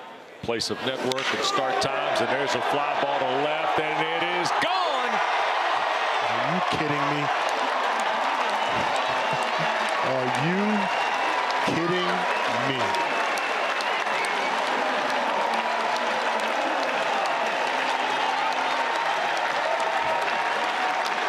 A 3-run homer for Gavin Gallagher. I don't know how they do curtain calls around here, but I bet he's getting one.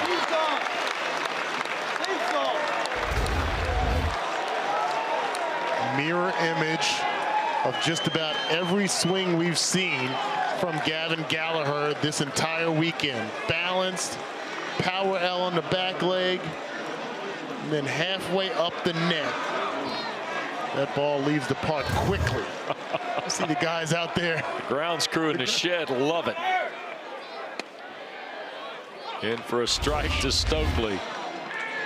There's the throw him up for the guys in the shed.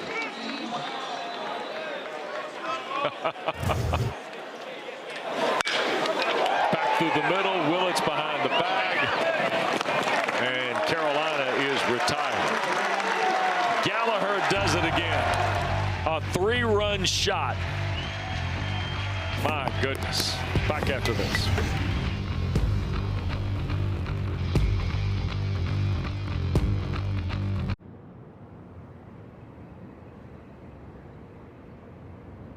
The new How to Train Your Dragon menu is now at BK. Get it before it disappears. Oh, toothless. Bold, tasty, and dangerously delicious. How to Train Your Dragon. Coming to theaters June 13th. You can still leave. You still have a choice.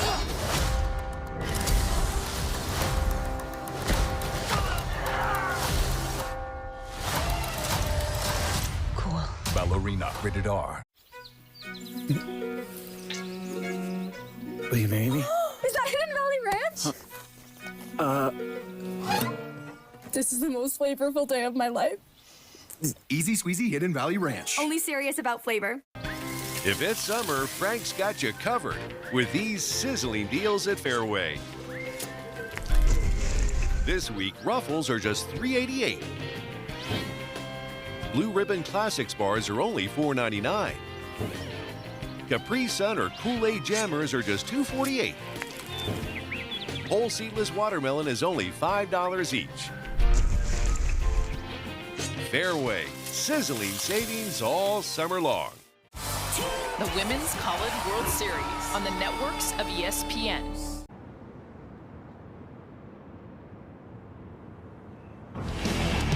Our Capital One rewarding performance. It's going to be a combo deal here. Let's start with Ryan Lynch, who is on the way to winning his 5th game of the year. He gave them 5 strong, struck out 6, and then, my goodness, freshman Walker McDuffie has come in here, and he's working on his 4th inning of service. He's already struck out 7. A lot of freshman talent on display. The 2 pitchers, as you mentioned, Lynch and McDuffie. This young man in the batter's box, Drew Dickerson. The future is bright for both of these programs. See all the K's on the wall here.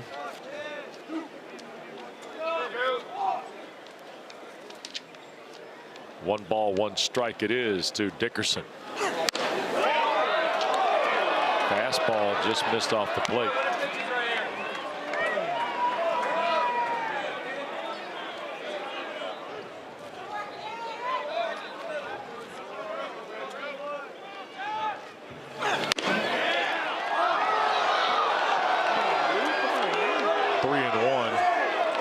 Dickerson.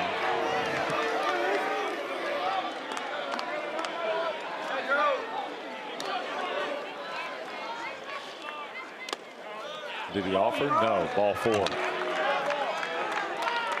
So Dickerson a leadoff walk here in the 9th.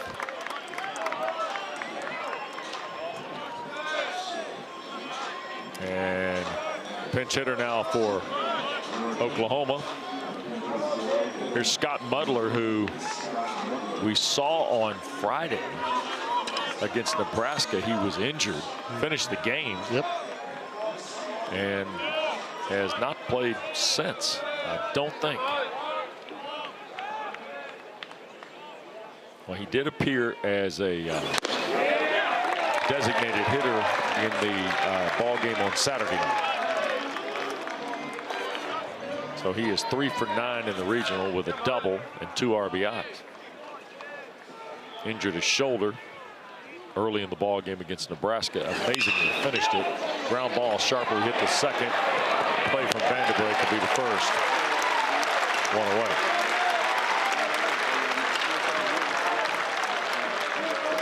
Mudler, when I say injured the shoulder, it came out, according to Skip Johnson later when he visited with us.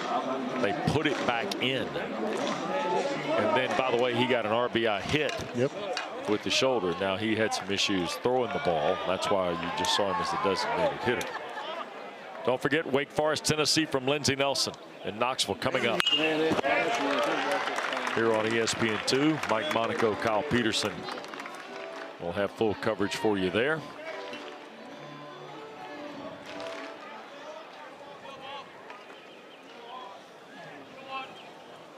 Dickerson out at second base, and it's 1 ball, 1 strike to Walk, who hit the home run off McDuffie in the 7th.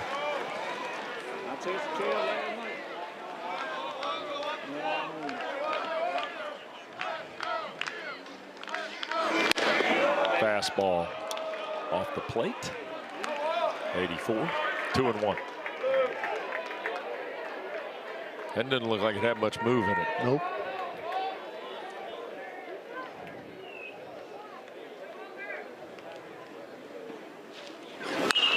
Top foul, 2-2.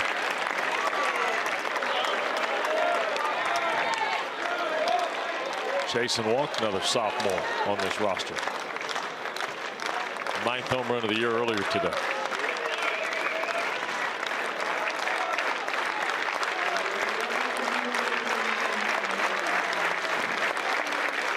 Two balls, 2 strikes. Fouled off at the plate.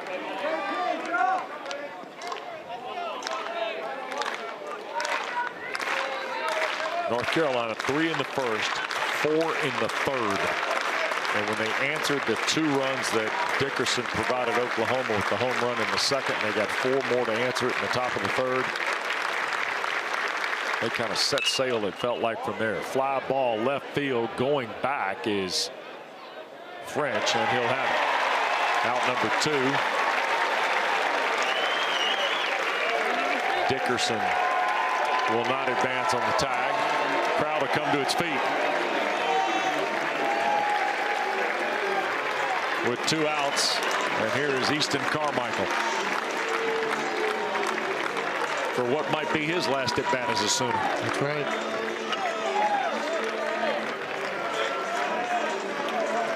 One of the more highly thought of catchers in the amateur draft. Junior from Prosper, Texas.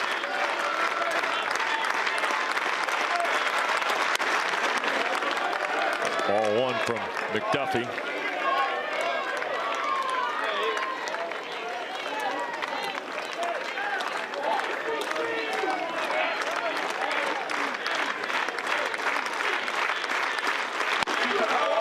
Low, 2-0.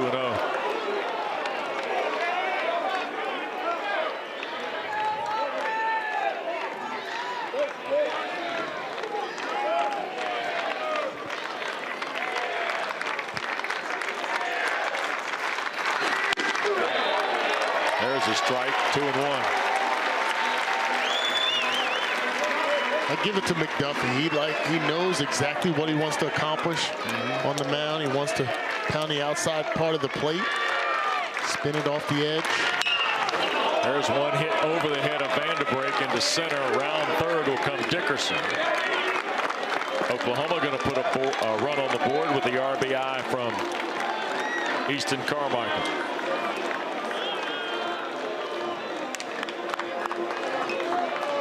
That makes it 14-4. And here is Sam Christensen at first base. Stepping in, he's 1 for 4.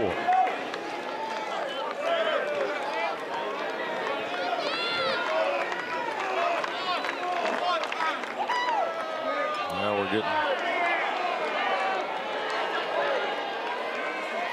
a balk called on McDuffie. So Carmichael gets second. 1 out left for Oklahoma in the regional.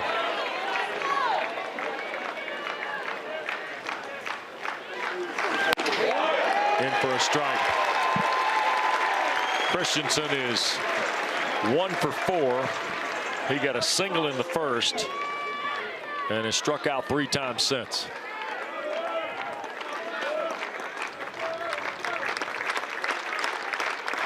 Oh, 1. Rolled over toward first. Stokely will scoop, step on the bag, and North Carolina is going to the Super Regionals to meet Arizona.